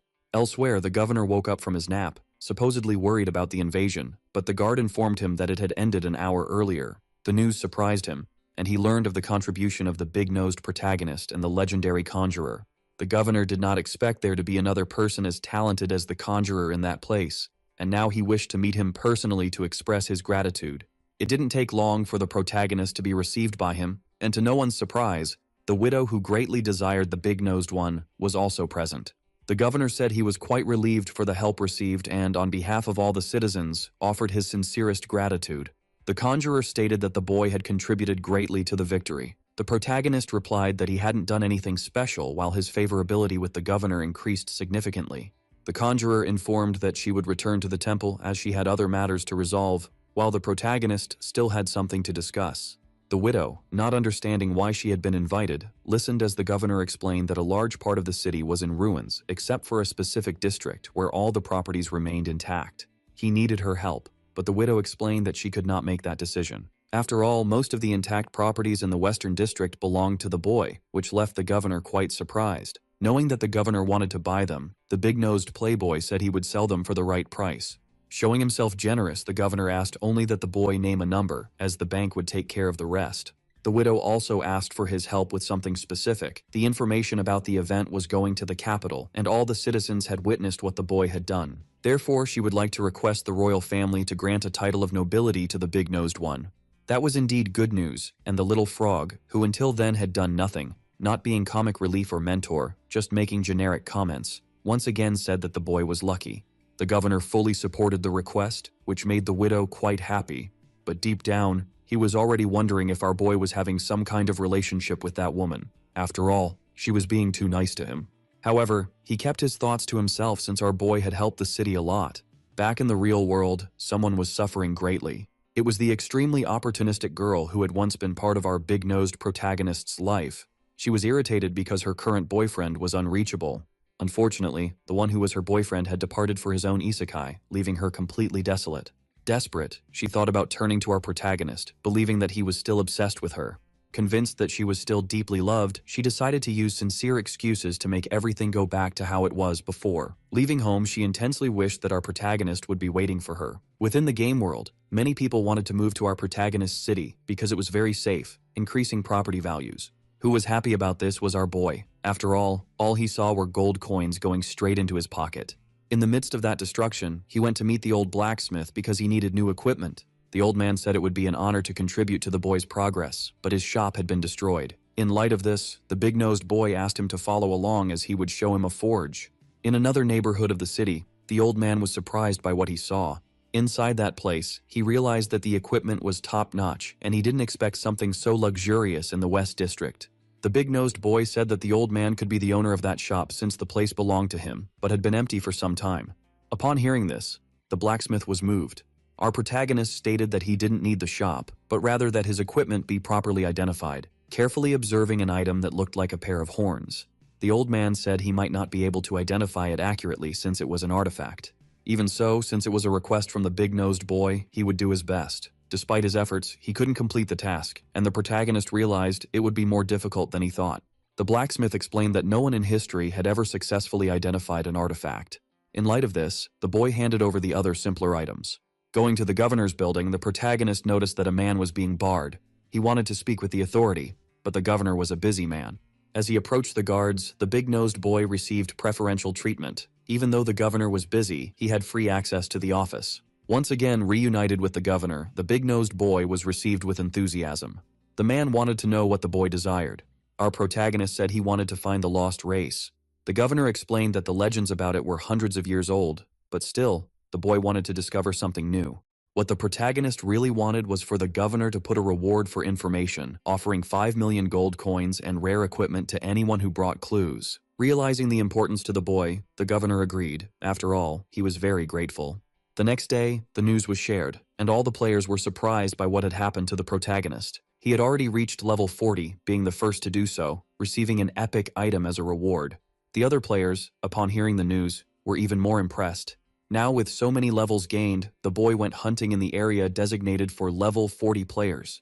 A huge creature tried to attack him, and its blows were devastating. But using the money-powered shield, the big-nosed boy managed to defend himself. This opened the opportunity for the fire salamander to execute the enemy. The little frog watching everything commented that it was lucky for the protagonist to have the money shield, or he would have already gone to another isekai. Our protagonist, however, knew that his stats had increased significantly since the blessing of the dragon god.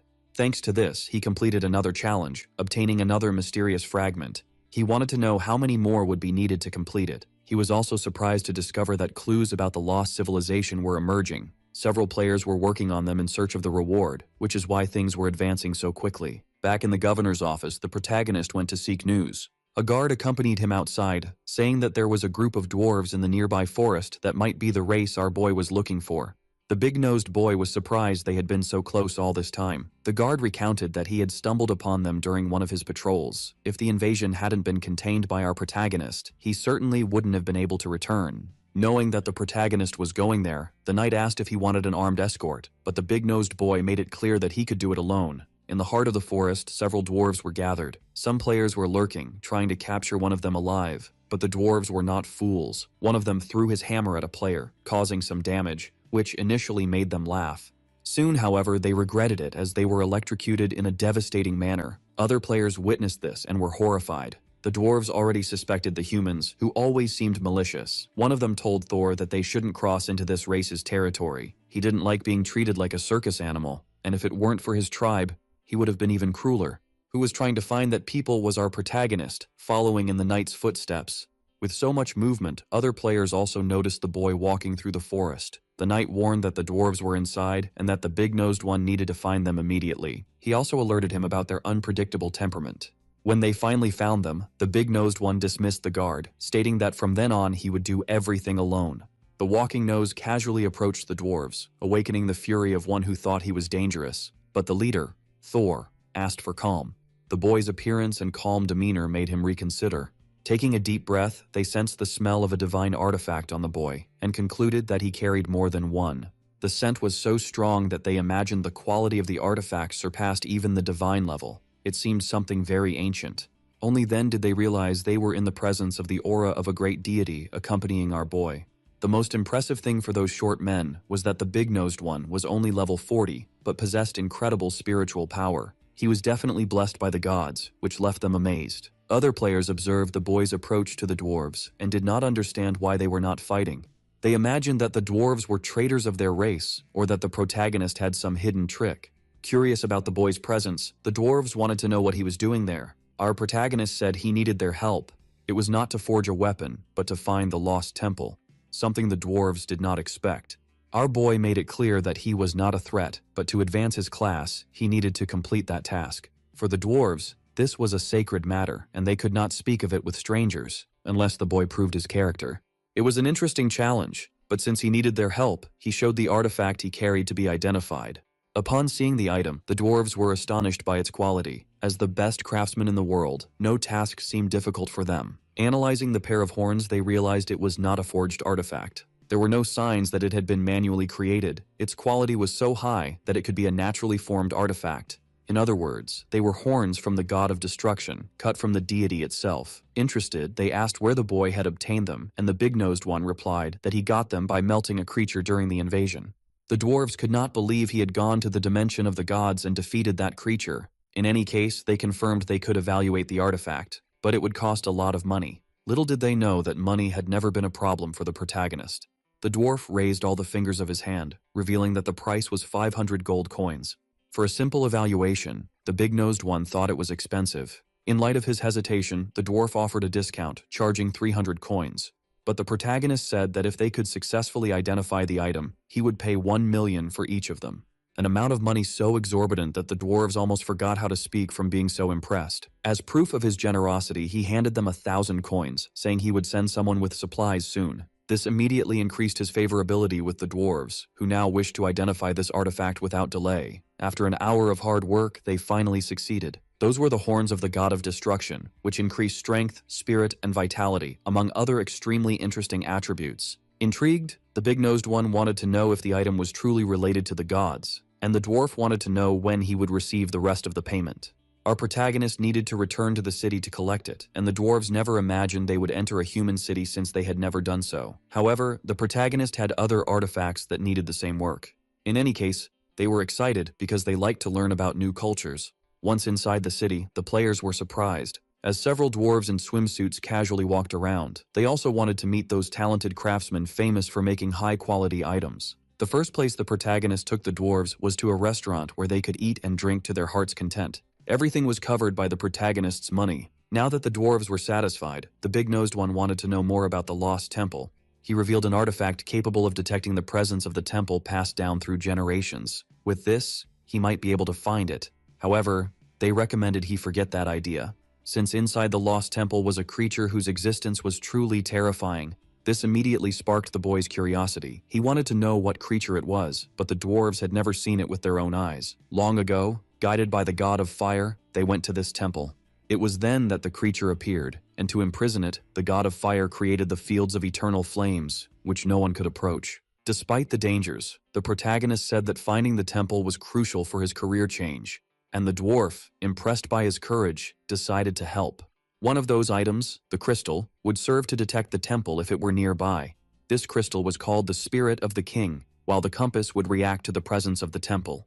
As soon as he received the items, the boy understood that they were of great quality. The crystal, in addition, protected against heat. He became very interested in the crystal, and if there were more, he would like to buy them. But the dwarf said he only had that one. There were other crystals of the same type, but of normal quality, much weaker. After analyzing them, the protagonist realized that they would not be enough, but it was all the dwarf had. In any case, he stated that he would think of a way to work around this situation, wishing that the dwarves enjoyed their meal. The little frog wanted to know what the boy would do about the fire temple. He replied that he needed to take that risk but would not do it alone. Far away, in her temple, the conjurer, with ample attributes and extremely symmetrical twins, was relaxing. She had changed her clothes and, looking at her reflection in the mirror, approved of the color change. But her moment was interrupted when a guard arrived, desperate, informing her that that person had just arrived. It was the protagonist. As soon as she saw him, she realized she would have problems. Disappointed, she asked if this time it was some hideous creature or a powerful dragon, leaving the boy embarrassed. She asked him to get straight to the point. The protagonist replied that he wished to find the fire temple. These words immediately worried her, as the boy seemed willing to provoke a god. She thought it could only be a joke. Trying to convince her, the boy said that the reward could be negotiated, but she seemed unyielding and assured him that she would never accompany him. Then the boy revealed the artifacts received from the dwarves, which at first she judged to be common. But upon holding the compass, she realized it had been made by dwarves. Now she wanted to know why he wished to go to such a dangerous place, discovering that it was about his class change. Faced with his determination, she asked for a week to prepare, but the boy informed her that time was scarce. They needed to leave immediately. The conjurer became worried because they hadn't even discussed her payment. It was then that the protagonist revealed that many treasures should be guarded in that place.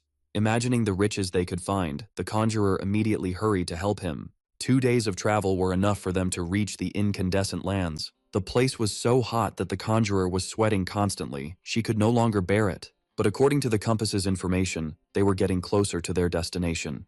In that place, various fire-adapted creatures existed, and all were dangerous.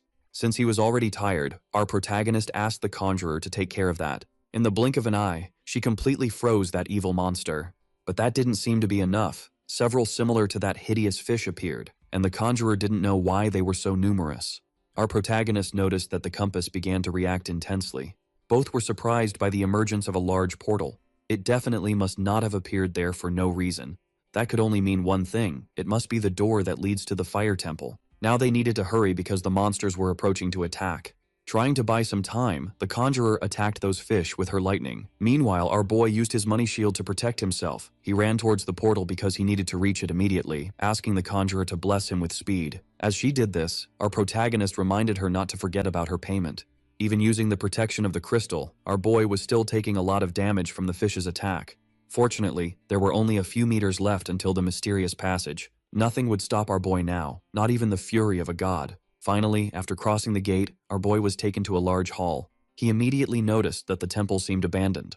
A large stone statue asked the intruder what his purpose was in that place. Our protagonist, being very sincere, said he came to explore those ruins. Smiling, the statue said he needed its blessing to awaken his true potential and should kneel immediately. Our protagonist asked if the second-class change also required a blessing. The statue replied that he needed to thank it sincerely to receive its protection. The little frog did not like those words at all, as the statue seemed very suspicious. In light of the boy's insolence, the statue was even firmer, ordering him to kneel before the great god of fire, asserting that this was the greatest honor he could receive one day. Making flames rise from the ground, the statue asked for his sincerity once more. Thanks to this, our protagonist received significant damage from the fire. Irritated, our boy didn't care if he was talking to a god, as he also had a divine artifact in his hands. Moreover, he was accompanied by the fire salamander that had spontaneously appeared beside its master, sensing the smell of violence. It didn't take long for the creature to attempt to attack that statue. Proving to be truly powerful, it managed to inflict a damage of 100,000 points. It was as if the dragon's hatred for the gods was something impossible to control.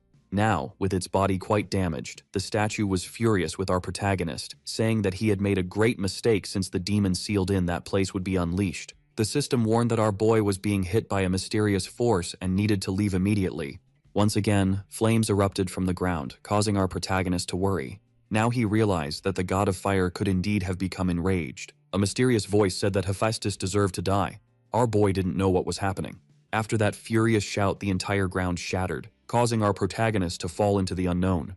During the fall, he lost an absurd amount of money due to the shield he possessed, finally landing on the ground and losing nearly 6 million coins in the process.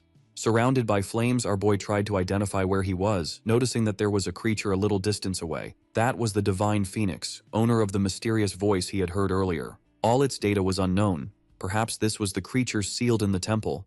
In fact, it asked if our boy was responsible for destroying Hephaestus's statue. Imagining that the creature and the god were in conflict, he confirmed that he had indeed destroyed the statue. The phoenix recommended that he leave the temple while he still could. Otherwise, he would have problems when Hephaestus arrived.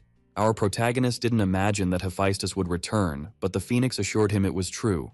Once the statue was broken, the god would awaken. The creature also said that it would soon break those shackles, which intrigued our protagonist. He wanted to know why the creature was sealed. Completely furious, the phoenix revealed that it had been deceived. It was ambushed while weak, giving birth to its children. Very interested in these creatures, our protagonist asked where the babies were, as he could save them. The phoenix warned that the big-nosed one was being completely deceived by his own greed, as the phoenix's blood could not be tamed. Our protagonist made it clear that he hadn't come there to entertain this creature, asking the fire salamander to show what it could do. As soon as she saw the dragon, the phoenix was left speechless, as it should be impossible for a human to tame it. Finally, she realized that the ancient dragon god must have chosen a human, being the only possible explanation. Now, out of patience, our boy wanted to know where the phoenix's offspring were. Believing this was part of destiny, she handed him one of her feathers, as it would serve as a compass in that sea of fire. Our protagonist was very excited about the possibility of having another mythical creature by his side. But the little frog made it clear that he was celebrating too early, as they still needed to cross all that fire. It was then that our protagonist realized the vastness of lava surrounding him, but if it was to find a mythical creature, he was willing to enter that fire. Fortunately, the crystal's protection prevented 95% of the damage caused by the flames. Walking over them, it was only a short distance before our boy finally reached his destination. He found a large phoenix egg atop a chalice. This was the true reward he had come to seek. Once in possession of the egg, the big-nosed one began to get quite excited. As soon as he took it out of the chalice, another mysterious voice emerged, asking who was there. Next, our boy ended up being hit, and even his shield couldn't withstand that impact. From the lava, a large hand emerged, leaving the little frog completely terrified. There was nothing else to do but run immediately. Returning to a safe place, the phoenix was very surprised that our boy had managed to come back alive. After all, he was only level 40 and a normal human being. Breathless, the big-nosed one replied that stealing an egg wasn't that difficult, and it wasn't his first time. Now the god Hephaestus spoke to him, outraged at having his statue destroyed and the egg stolen. Our boy's crimes were unforgivable. The phoenix strongly recommended that the big-nosed one flee that place before it became impossible. When the egg hatched, the creature would certainly be able to tear Hephaestus to pieces. The big-nosed one thought that not even his shield would be able to withstand all the wounds that the god could inflict. Now he wanted to know if he could help the phoenix break that seal. Indeed, there was a way, but the creature believed that our boy was too weak. Motivated by this small possibility, our boy asked the phoenix to share it with him. Above the phoenix's head were two markings made with a very dark aura. They were divine seals, and both needed to be broken at the same time. The problem was that this could not be done by mortals. It was at that moment that our boy revealed the divine artifact he carried, the horns of the god of destruction. Even though having it with him was surprising, the phoenix replied that two artifacts were needed to break both seals at the same time. Our boy had the cooldown stone that could be activated to help with this task. The phoenix wanted to know how a mortal possessed so many rare items. Meanwhile, the god Hephaestus announced his arrival, ready to eradicate our protagonist from the face of the earth. Knowing this, the big-nosed one understood that his time was running out. Bravely, he prepared to do what was necessary. The first thing he did was use the cooldown stone. He needed to destroy those seals immediately. The phoenix was surprised that this simple mortal was capable of such a feat. But to the surprise of our big-nosed one, a threatening and furious figure finally appeared. It was the god Hephaestus, ready to reap the life of our boy. Looking up, the big-nosed one realized that the physical form of that god was extremely large. Claiming the title of King of Fire, Hephaestus made his presentation, demanding that our boy kneel. At that very moment, the phoenix finally managed to free herself from her shackles. The bird was furious, and for her, the false god had arrived at the right time. The deity was outraged since the creature had managed to break those seals while the phoenix was willing to make him pay for his crimes, soaking that lava with the blood of the cursed god. Only in this way could she cleanse the shame of having been deceived and imprisoned in that place. Watching everything from a safe location, our big-nosed one was surprised by the great power of these creatures. Hephaestus believed that since the phoenix had been sealed for several years, she would no longer have all her power. However, the creature was motivated by hatred, ready to annihilate the false god. The battle between them was extremely fierce. The force of the impact of their blows ended up throwing our big-nosed one far away. Fortunately, he managed to activate his shield to survive the impact. It didn't take long for Hephaestus to have one of his arms completely destroyed. The heat produced by the flames of the phoenix was much more intense than he could withstand. Trying to intimidate the creature, Hephaestus asked if the phoenix really wanted to challenge a god, but she did not believe in that title. She attacked once more, striking the giant's body and making a perfect cut in his abdomen. After that, he fell defeated to the ground. An impossible outcome had been achieved. Completely terrified, the big-nosed one understood that the phoenix's claws were indeed brutal, capable of cutting even gods. Now that divine blood had been spilled, the phoenix would be reborn with her flames. Quite intimidated by the display of power, our boy was willing to return the phoenix's egg to its original owner. However, the creature made it clear that this was a misunderstanding. In fact, she should be thanking our protagonist. She even gifted the big-nosed one with two objects that came from the blood of that god. They were drops of Hephaestus's blood, an extremely valuable item. Our protagonist felt flattered to have received such a gift. The phoenix said that this item would aid in the birth of her offspring. Despite many years having passed, the egg had still not hatched. It would be up to our protagonist to find a way to make that happen. As the place was about to be completely destroyed, the phoenix thanked for the help and began to flee. Our protagonist knew he needed to do the same, but wanted to collect the items from the place. He managed to rescue a spear that, for the phoenix, was nothing more than trash. But that was the divine staff of Hephaestus, a truly sensational item for a player like our boy. After they had wasted enough time, one thing became clear. It was time to leave. Our boy followed the path left by the phoenix. Outside, rare lightning filled the sky. Many statues were gathered in the divine dimension. The consciousness of Hephaestus returned to his body, and he realized that his avatar had been destroyed. Another god beside him asked why Hephaestus was so enraged over an avatar. Only then did he reveal that he was guarding the phoenix from death. Now things were complicated. Another creature said that the phoenix was crucial for the plans they had. They even consumed the deity itself to manage to seal it. Hephaestus failed them all. Outraged, the gods wanted to punish Hephaestus, believing he was incompetent. Amidst all those gods, one with large horns on his head commanded everyone to be quiet. They had spent several years accumulating divine essence, and it should have been enough. They needed to eradicate the source of the problem. Outside the fire temple, the powerful and intricately detailed conjurer awaited. Analyzing the portal, she knew that soon the temple would shatter and thought that our protagonist might have lost his life, until she was surprised by a magical circle in the sky from which the phoenix and our boy emerged. She was impressed that he had managed to escape alive once again. Moreover, she immediately recognized that phoenix. It was the phoenix of death. It was inexplicable how our boy had managed to associate with a creature of that level. Before them, the enormous creature began to flap its wings. Bidding farewell, it wished that our protagonist could hatch that egg, for they would soon meet again. Still very frightened, the big-nosed boy noted this message. Examining the egg, the conjurer asked if he had really done that, as surviving was already an extreme feat. Coming out with a reward was even more impressive. She decided to take a look at it too. Only then did our protagonist show what he received from the phoenix. The conjurer was quite impressed when she saw that divine blood. The system notified that by coming into contact with the item, our boy received the divinity of the god of fire, which was very good for his attributes. Even the little frog was strengthened, advancing its class to god of wealth. Our boy was so powerful and so rich that things would certainly become very easy from now on. Examining what had been strengthened in his class as a tamer, he was left speechless. Now he was capable of strengthening a beast of king level to mythical level. Even the conjurer was startled by the potential of the hidden classes. While they were talking, the phoenix egg began to move.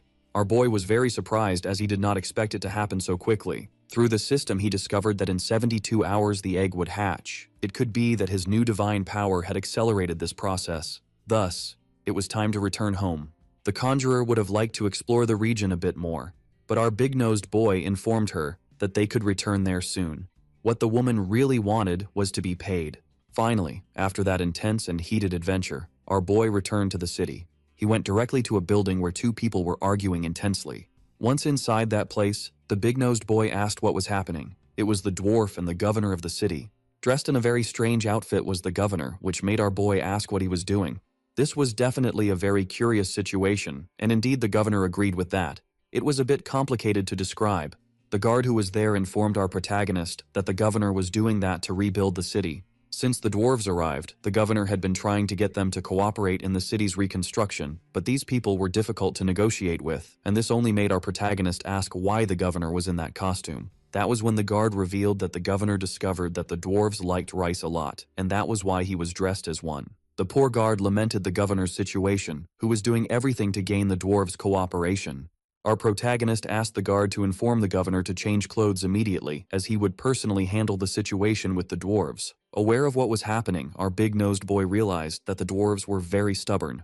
Entering Thor's workshop, the dwarf, thinking it was the governor, ordered him to leave, even though he was a friend of our protagonist, as he was already fed up. But he was surprised by the arrival of our boy. Treating him very politely, he asked if he had really managed to find the fire temple. Indeed, that was exactly what our boy did. Surprised by this discovery, the dwarf wanted to know if his people could be taken there, but unfortunately, that would not be possible. Showing Hephaestus' staff, he also informed that the entire temple had been destroyed. For Thor, now that our boy held the staff of the god of fire, he was the chosen one, the only one capable of leading the dwarf tribe. Definitely, our protagonist would take advantage of this situation, asking the dwarves to stay in the city and help with its reconstruction. Without questioning, they promised to obey the orders of the envoy of the god of fire. Seizing the opportunity, our boy informed Thor that he needed more equipment pieces. Inside the governor's office, the poor man was wearing another costume. He hoped that this time he could convince those stubborn dwarfs to cooperate, even if just a little. He was then interrupted by the guard who brought the news obtained by our protagonist. It didn't take long for the dwarfs to start contributing to the reconstruction of the place. The governor believed that his efforts in wearing those ridiculous costumes had contributed to this. Only then did the guard correct his information. explaining that it was our protagonist who had convinced the dwarfs. This left the governor disappointed, but the truth was that with just a few words, our boy managed to persuade those stubborn ones. The man's sadness was so great that he even wished to find a job as a clown in the nearest circus. Back at the Duke's house, someone was telling the widow that our boy was very arrogant. Those men were sent by royalty and came by order of the prince. They were upset because they couldn't meet our boy, which was necessary to grant him the title of nobility. They were also not there for nothing. The prince who sent them was deeply in love with the widow and wanted to take her to the capital so they could talk better. The widow didn't think twice to refuse the proposal since she had no eyes for the prince. At that exact moment, our protagonist arrived, wanting to know what they were discussing. His arrival immediately sparked immense joy in the widow. The woman hurried to speak with him, eager to reunite with him. The prince's envoys finally found our boy and were excited because there were many talented people in that room. The messenger, however, was disrespectful to our big-nosed friend, saying he expected to find a special man, but all he saw was a coward hiding behind the widow. Our protagonist revealed that he was not in a good mood and would love to take some lives just for fun. The messenger found that attitude quite arrogant and doubted very much that he would be defeated by our protagonist in combat, as he believed he should know who he was dealing with. Before he could continue with his insults, he was brutally struck by the big-nosed boy, who landed a right hook on his jaw. Now that the messenger was down on the ground, our boy apologized for hitting too hard. The other men who witnessed that were frightened and apologized for their companion's rudeness. Going straight to the point that brought him to the widow's house, our protagonist asked about his title of nobility. One of those men was a deputy capable of carrying out such formalities. It was just a matter of signing the documents and returning to the capital. This made life much easier for our boy, which left the widow extremely happy. It's incredible how this work insists on putting our boy's ego up high. Everything he does that is relevant is communicated to all the other players just so they feel envy. How bizarre. Everyone is becoming his fan, imagining that there must be nothing impossible for our protagonist. Immediately, a large crowd became enthusiastic, thinking they could be recruited as followers of this phenomenal player. The widow knew that our boy had persuaded the dwarfs, which greatly increased the value of the workshops that belonged to him. This made our boy even more excited. Outside, there were many buyers, and the offers started at 40 million.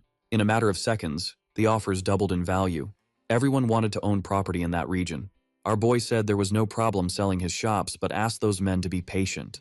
After all, they weren't cheap at all. And this didn't seem to be a problem for those potential buyers who were willing to offer generous amounts of money. Some of them were even offering other very suspicious things. Definitely, if our boy were a malicious person, he could take wicked advantage of this situation. Thanks to his God of Wealth ability, the amount of money received was being multiplied. Back in the real world, he realized that in the forum, he had once again become a topic among all the players. By managing to establish the dwarfs in that city, it was growing and attracting foreigners. This would greatly favor our boy's material growth. Now he knew it was only a matter of time before he became a target for others with bad intentions. What they didn't know was that on that very night, something grand was about to happen. Lightning cut through the sky and the thunder was terrifying. All the players were being affected by it. No one could say for sure what was happening. Only our big-nosed friend knew what it meant. Finally, the game world and the real world were becoming one. The system asked our protagonist which ability he wanted to extract, and the boy said he wished to have the Shield of Money. As expected, players who had passed level 10 could use a game ability in the real world, and his personal attributes were also being integrated into reality, making our boy extremely powerful. To test his hypothesis, he jumped out the window. Falling to the ground with extreme grace, it was time to eliminate some competitors. Many people were very surprised by the developments of this fusion. Among them were evil individuals who wished to use their abilities to commit atrocities in the real world, as some had their bodies greatly strengthened. But among them were also honest people. A poor soul wished to use his speed to work as a delivery person even more efficiently. It was truly impressive what ordinary people could do now. And our protagonist headed straight for the headquarters of a certain business group. As soon as he arrived, he noticed suspicious activity. Our boy was surrounded by unknown individuals who believed they had him cornered. They demanded that our protagonist hand over everything of value if he wanted to keep his legs intact. One of these thugs tried to threaten our big-nosed hero, saying that his buddy with the knife was at level 11 and very powerful. Sighing deeply, our young man realized that the world was still full of stupid people. He immediately grabbed one of those idiots by the neck. This made another of the wrongdoers threaten our boy, saying he would end his life if he harmed his companion. But all that threat achieved was a kick to the temple. The three idiots were knocked out on the ground. Our boy had not imagined they were so weak. And inside that building, a party seemed to be happening. Here's my humble observation about the very exotic clothes of that extra. For those men, this was a historic moment. Investing in the Apocalypse game had finally paid off. But their party was being interrupted at that very moment. Someone quite intimidating had arrived on the scene. However, our protagonist was disguised, wearing a mask of the first famous character from our dear Akira Toriyama, and I hope that if heaven exists, Akira is in it. One of those extras with a scar on his face wanted to know where that idiot had come from.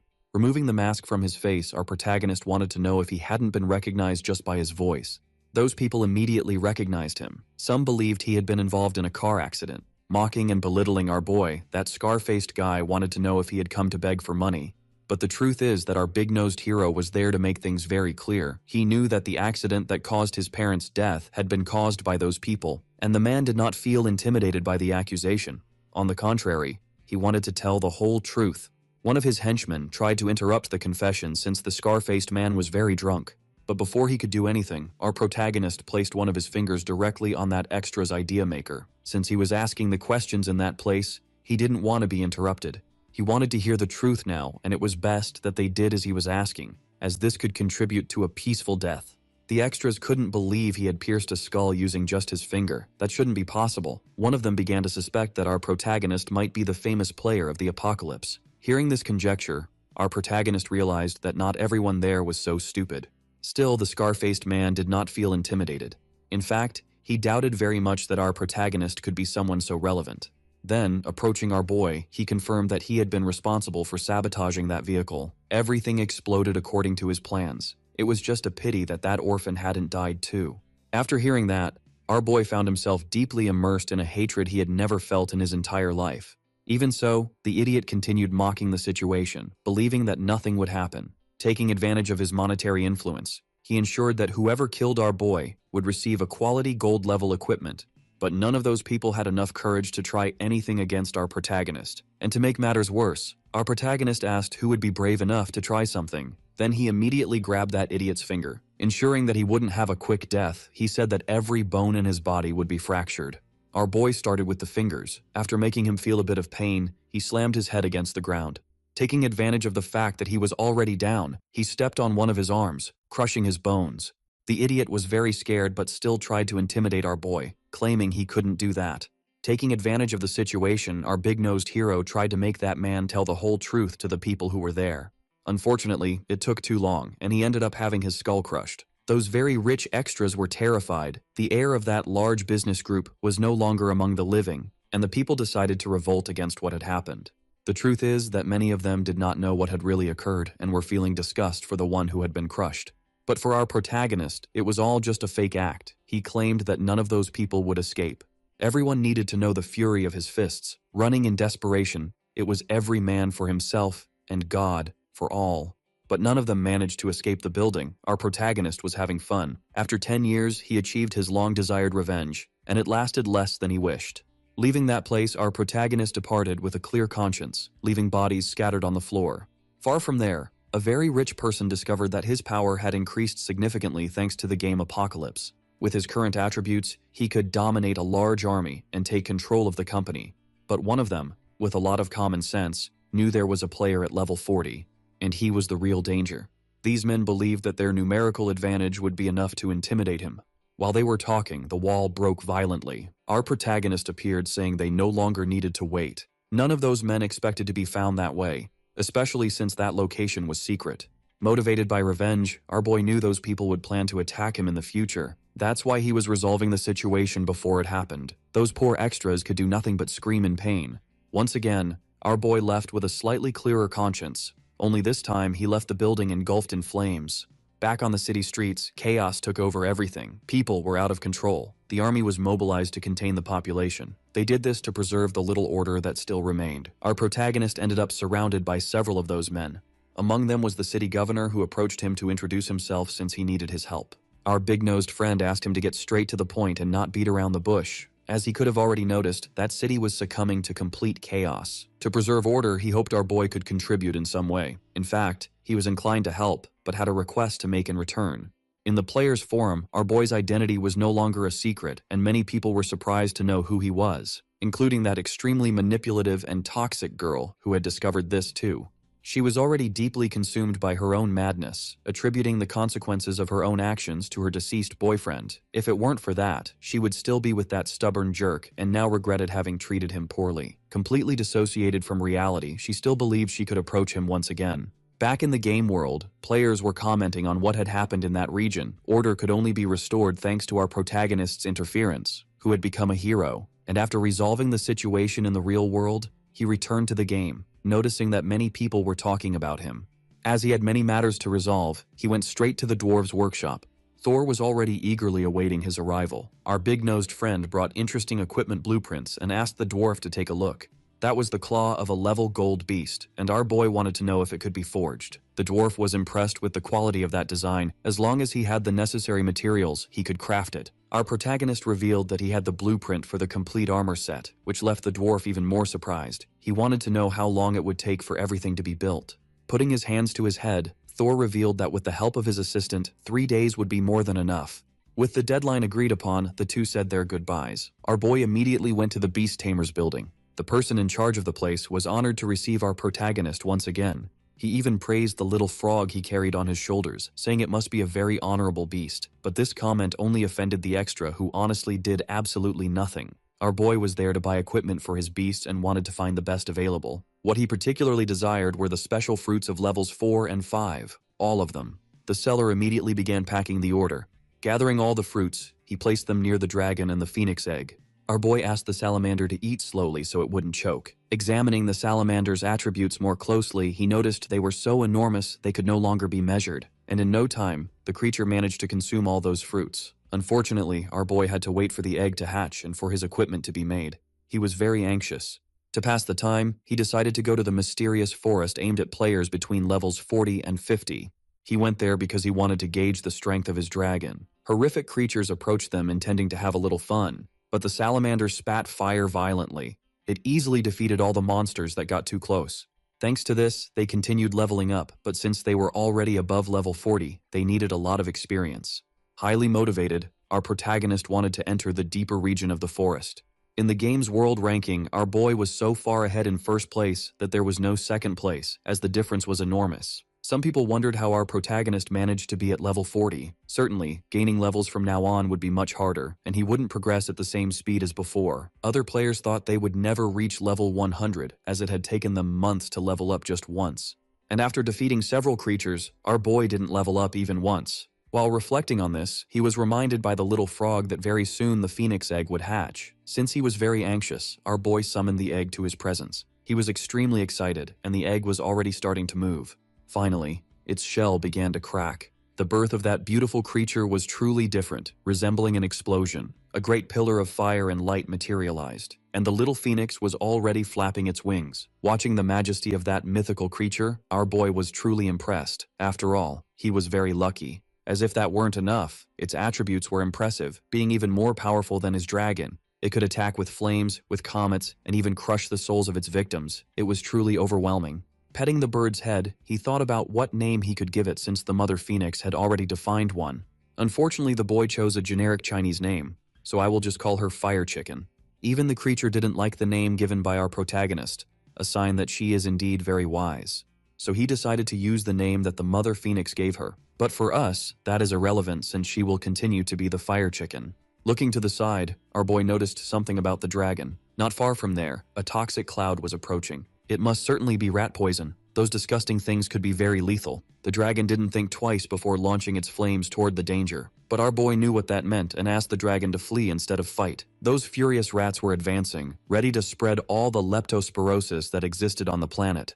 Our protagonist didn't expect to be surrounded by such a grand number of creatures. There was no escape route left. He needed to fight them. Calling the Fire Chicken, he asked her to help him with her flames.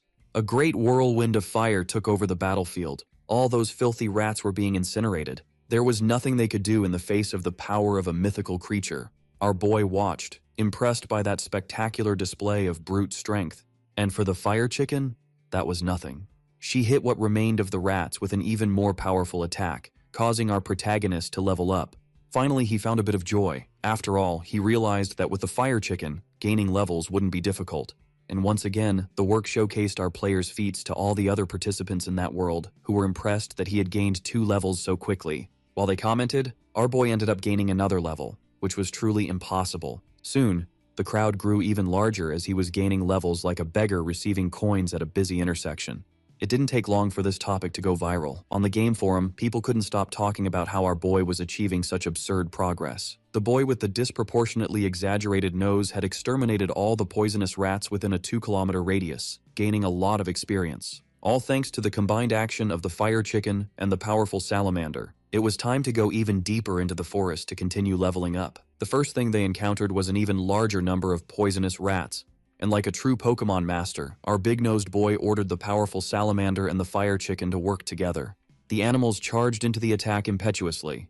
They incinerated all the enemies in their path. Thanks to this, our boy received a lot of experience, leveling up to level 48. Only then did he realize that there was an unread message in the system. He was informed that the item he had ordered was finally ready.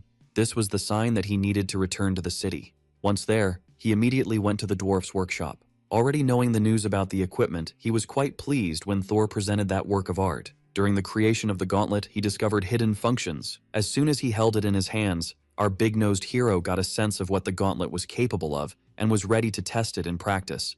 In addition, there was also the helmet that the dwarf made for the beast tamer.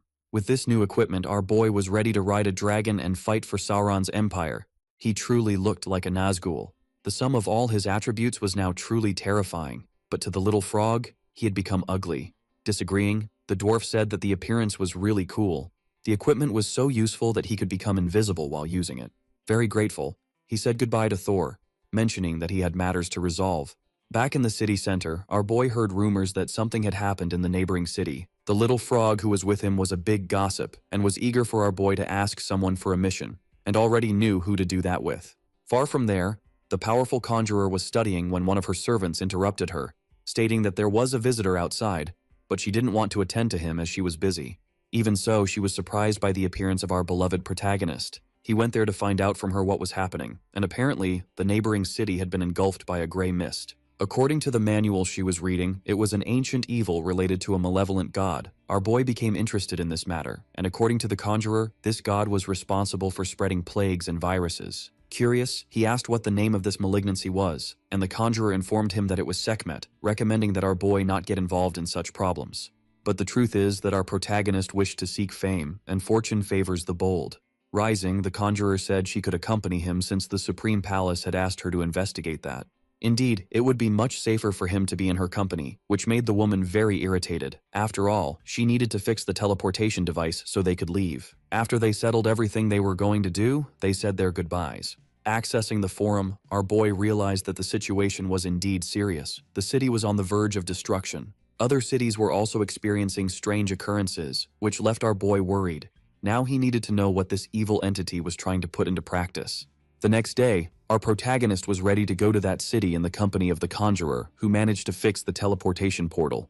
Handling her staff, she made the artifact work. That was really very useful and would save them time, and now it was time to go through that portal. Once on the other side, our protagonist found himself in a huge, well-kept garden. They were in the outer region of the city, which was truly beautiful. As he expected, that place was full of lakes and mountain ranges. But the conjurer looked towards a specific area, asking for our boy's attention as well. It seemed that the gray mist was spreading faster than imagined. This made our boy return to the portal, leaving the conjurer intrigued. He needed to return to his city. After all, it was her job to investigate the origin of that mist. Very upset, the woman stated that she would not accompany him on any more missions. Still, our boy said goodbye. In fact, he went to the gates of that very city, and he was trying to understand why all those people were evacuating. Some lamented because they had just bought properties in a place that would surely be devastated, and a man said that it all started with a little girl. Paying attention to the conversation of those people, our protagonist asked who they were talking about. The bearded man wanted to know if our protagonist was a gossip. Revealing his emblem, he said he had been tasked by the Lord of the Supreme Palace to investigate the source of the mysterious mist. Immediately, those people realized his importance and shared what had happened with the daughter of a miner from the region. His entire family had been infected by the mist. Our protagonist wanted to know where that child was. The bearded man replied that she was in quarantine at the church and that he could find her in that building. However, one of those men asked our boy to be cautious because once infected by the mist, even the best healer would be unable to do anything. Our boy thanked them for the information and continued on his way. The girl was the person he truly wished to find. Knowing this, he went to the church. At the entrance, he was stopped by some guards who claimed that isolation was necessary, and the interior of the building was extremely dangerous. Our young man said he was a viscount of the empire and had come there to investigate the origin of the mist. The little frog was impressed by our protagonist's ability to lie. After introducing himself as an envoy of the empire, the guard showed him the way. Speaking with an important woman inside the church, the guard announced the visit of a viscount coming from the Supreme Tower. Our boy politely introduced himself to this well-drawn redhead, stating he was there to help. She warned him that the place was dangerous and that the disease was extremely contagious. Everything depended on the concentration of the mist. If it was too dense, it would be necessary to enter with a magical shield. Our boy knew he didn't need to worry about anything since he possessed the shield of money, very useful for situations like this. He finally met the first infected person. Her name was Aisha. She didn't want to get close to anyone because she was afraid of passing the disease to others. Showing his shield, our boy asserted that this would not happen to him. He wished to see what the girl had in that small container in her hands. Analyzing the small vial, he found that it was cursed and that only the girl could touch it. Surely that was the source of everything. It was indeed a very interesting item. Now he wanted to know where Aisha had obtained it. The girl needed to think a bit and said there was a cave near the lake, and inside it were other objects as well. Knowing this, our protagonist was extremely grateful for the information, and the girl thanked him for the visit, revealing she had a gift for him, a small glass sphere. Observing that item closely, he realized it could be useful. It was the girl's most precious possession. Not even her parents knew she had something like that. Bidding her farewell, he promised to visit her as soon as he resolved the mist problem. Outside, the redhead wanted to know the news, and our protagonist informed her that he was heading toward the lake. She knew the place was engulfed in mist, but he assured her he would solve the problem. These words greatly increased his favorability with the redhead. Once outside, our boy noticed that the closer he got to the lake, the greater the damage he suffered, and there were still 5 kilometers of walking to the exact location. On the way, he encountered other people who were also in the mist. He presumed they were people sent by the Supreme Palace. Among them was the powerful healer, apprehensive about her task since she had not agreed to those terms. The guards were trying to say that no one was capable of doing what she could. It seemed that mission was doomed to fail, and now they were going to withdraw. That was when our protagonist appeared before them, quite surprised by the presence of the conjurer. Looking at him, the woman asked what the big-nosed guy was doing there, and the guards were impressed because the conjurer was a very important woman and knew that man's identity. She immediately realized that our boy had not returned to the city. In fact, he had gone to the village with problems to gather information. Our boy wished they could work efficiently, announcing that he would set off once again. The guards were impressed by his courage, especially for speaking so casually with the conjurer. Now they wanted to know what they needed to do since his bravery was enough to try entering the mist again. After finding our protagonist, the conjurer did not want to give up on that mission, but it would be up to those men to decide whether they would accompany her or not. The deeper he went into the mist, the more damage our protagonist suffered. It was a sign that he was getting closer to his destination. After much walking, he could already see the lake on the horizon. The scene was not pleasant. Several creatures had been annihilated by the infection. He needed to find the source of it all immediately. And just as the girl had said, there was a small access point in that place that led to a cave. Following her directions, he entered that place. Inside, there were several lilac crystals, and at the end of what seemed to be a corridor, our boy saw a red light and decided to inspect it. That light concealed a portal that led to a secret basement. Inside, there was the statue of another god. Our boy was indeed in the right place. He immediately called his creatures while the little frog sensed something toxic in the air. It didn't take long for him to also identify an altar in that room. On it was a jade plate, a divine artifact that needed to be evaluated. After picking up the object, the whole place began to tremble. The statue began to speak to him as its eyes shone. It wanted to know if our boy was willing to undergo the evaluation of the Holy Spirit. He really didn't expect that, and was frightened. A large portal appeared in the air and started to suck him in. Our boy was sent to an arena. As he got up, he realized that in that place, gladiators fought to the death. Noticing where they were, the little frog became quite worried. Meanwhile, the god said that the visitor was very brave for entering the sacred arena and would now face his challenge. In that same place, a great warrior appeared, and the god announced all his feats. That giant was indeed a formidable enemy, which left our protagonist a bit scared, because the fight against him could be quite challenging.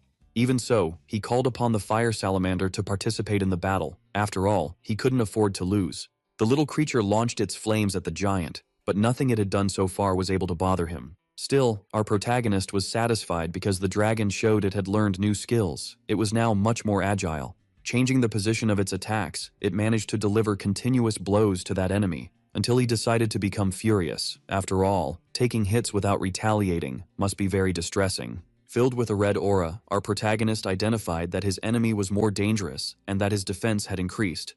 In light of this, he decided to send the fire chicken to the front line as well. The winged chicken immediately began to unleash its flames, only they were much more powerful than the dragons. The creature, after being hit, fell to the ground completely lifeless. Thanks to this victory, our protagonist's team managed to gain some levels. He also received some very interesting items that could strengthen him or be turned into money. The god congratulated the visitor for his act of bravery. That was truly formidable. But it wasn't time to celebrate yet. Now he would face the true cruelty of the sacred arena. Summoning another gladiator, the god hoped to teach our boy a lesson. Oops, it was a female gladiator, and my goodness, it seems she wasn't dressed. What madness, my friends. Even so, our favorite big-nosed character remained scared since the enemies of that arena were formidable. She didn't like having her husband annihilated and would now demand consequences from our protagonist for his actions. Using her magic on the corpse, she commanded it to rise once more. Knowing the danger this could represent, like a true Pokemon master, our big-nosed hero ordered the dangerous salamander and the fire chicken not to allow that to happen. Both creatures began to attack the demon woman, and she burned in the flames as if she were dry grass, dying shortly after. Our boy imagined she would be a bit stronger, but the truth was she had much less health than her husband. Breathing a sigh of relief, he called his Pokemon back. It was time to leave. That's when the first giant rose in the arena, claiming he was immortal and now wanted his hammer. Our protagonist, observing that, was left completely speechless. Noticing that his wife had been defeated, the giant was not happy at all. Furious, our Pokemon master ordered his creatures to attack again, this time with great fury. Flames from all sides shot toward the giant, who could do nothing to defend himself. Having defeated the creature once more, our boy received new equipment. Among them was a rather interesting epic-level dagger. The god recognized the strength and bravery of our warrior, stating that the path of holiness awaited him. Now it was time to unleash the destructive power of the Holy Spirit. Our protagonist wanted to know what the mechanism behind that arena was, not realizing that a huge figure had emerged from the ground. It rose over that place. Everything indicated it seemed to be an altar, and at its base, another jade plate appeared. Inspecting the item, our boy asked if it was a weapon, but the mysterious voice commanded him to return the plate to the altar. It was the statue that said this, also stating that our boy was not qualified to interact with that artifact. Looking at that mysterious figure, our big-nosed hero imagined that the statue was the entity behind the evil mist. For the dragon, that phrase was enough. It was already completely enraged. Charging into attack, even our Pokemon master didn't know why his creature was out of control. Flapping its wings and screaming furiously, it tried to attack the statue, which was completely destroyed by the sound of its voice, revealing something that had been hidden there to our boy's surprise. Another dragon had appeared and resembled the dangerous salamander very much. In fact, that Holy Spirit guarded the path of holiness, but had been mysteriously corrupted. Our protagonist did not know how the attributes of this new creature were similar to those of his dragon. The entity claimed to be impressed and, showing a bit of mercy, granted him a painless death. Now she was willing to eradicate all forms of life existing in that arena. Due to the fog that had emerged, our boy began to suffer constant damage. However, his dragon remained furious and ready to fight. Meanwhile, his enemy was using forbidden techniques to keep his identity hidden. This forbidden technique seemed to have prevented the dragon from continuing to attack. In light of this, our big-nosed hero decided to use his other Pokemon, the fire chicken. And the mysterious dragon did not expect a powerful chicken to appear in that arena. This was truly inconvenient. Our protagonist wanted to know where the enemy's confidence was now, as it would certainly be useful before dying. The fire chicken concentrated all its power into a fireball, which was immediately directed at our big-nosed hero's dragon. Filled with power, he charged into the attack once more. And with his body, he managed to split the imposter in two. Still wounded, the creature became very enraged with our protagonist, claiming that this was not over. As its body disappeared, it promised they would meet again in the future. The mysterious voice thanked the visitor from another world for freeing them from Sekhmet's influence. If he ever had the luck to meet the Holy Spirit, he would be qualified to embark on this path, receiving a certificate for it. It was a jewel, the guide of the Holy Spirit. Our boy had not imagined he would receive such an artifact inside that cave, and for completing the arena challenge, he was being transported back. Outside in the plains, the soldiers of the powerful conjurer claimed that the fog was becoming increasingly dangerous. Those men were very worried about a friend of the conjurer who might be in great danger, but she was sure he would not die, as even cockroaches can withstand a great amount of radiation. While they talked, the fog began to dissipate throughout the region. Our protagonist also appeared in the middle of the plain. The conjurer was already certain that he was involved in the disappearance of the fog. Very curious, she wanted to know what he had done to solve all of that. Our boy said he found a statue, and all he had to do was smash it. The conjurer did not believe that the big-nosed one had done that to a statue of a god. He certainly must not have loved his own life. No matter what she thought, our boy managed to solve the problem. In fact, this was a task she should have completed, so the least she could do was thank him.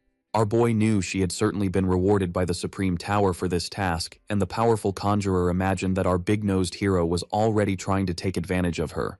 As she had more to do in life, she said she would return to the city, but would like to talk to him about it later. In the village that our boy had just saved, the people realized that the fog was no longer a threat. Inside a mysterious temple, someone recognized that this had been the intervention of a very powerful god. All that mysterious dragon wanted was to consume this power to become even stronger. Gradually, its scales began to crack, and all of them broke. Giving way to new scales, it finally managed to move freely. An entity asked if Sekhmet would abandon her work, and he replied that that spirit was as stupid as Hephaestus, for soon the world would be in his hands. The arena of the Holy Spirit had been released, and now he would come in his true form to set things right. The entity wished for him to do so safely, otherwise it would remove his divine powers. Leaving the temple, the dragon promised that it would devour our protagonist, and finally break its chains. Back in the village that had been saved, our boy went to the town hall and received the thanks of the redhead for everything he had done. He wanted to know what had happened to Aisha, and according to the redhead, the girl managed to recover thanks to his actions, just like all those who were sick. An important man joined them, as he knew that the hero who saved the city was there. The lord of the city wished to meet him. Our protagonist was then formally introduced to the lord of those lands. Thanks to his actions, his favorability was already very positive, and the governor of that city recognized that he was an extraordinary person. In their company was also the very powerful conjurer. It was explained to him that the presence of the fog was related to the ancient gods, but there was no clarity about everything. In light of this, the Lord decided to give our boy a personal communicator. If he ever needed it in the future, he just had to ask. Our big-nosed hero received that artifact with great enthusiasm. Examining him, he thought that to be a lord of a city, one needed to be at least level 100, so the help of that man was indeed interesting. As many people still needed assistance, the Lord said he would take his leave. Our boy mentioned that he also had urgent matters to attend to. The conjurer took the opportunity to leave as well. After all, she needed to report everything that had happened. Back in the original city of our protagonist, everything was happening normally. In the company of Thor, our boy had new items to be analyzed. The first of them was the jade plate. And being extremely honest, the dwarf said it looked very much like the plates that dwarves used to eat. He sensed a peculiar smell from it, something he hated, and that was limiting the power of the artifact. Wielding his hammer, he promised that he would make the artifact shine again. Very worried, the bearer of the prominent nose asked him to be very cautious. After a few minutes, the plate was shining as if it were new, to the surprise of our protagonist. Imagining that it could be a plate, our boy thought it might be used for some kind of sacred offering.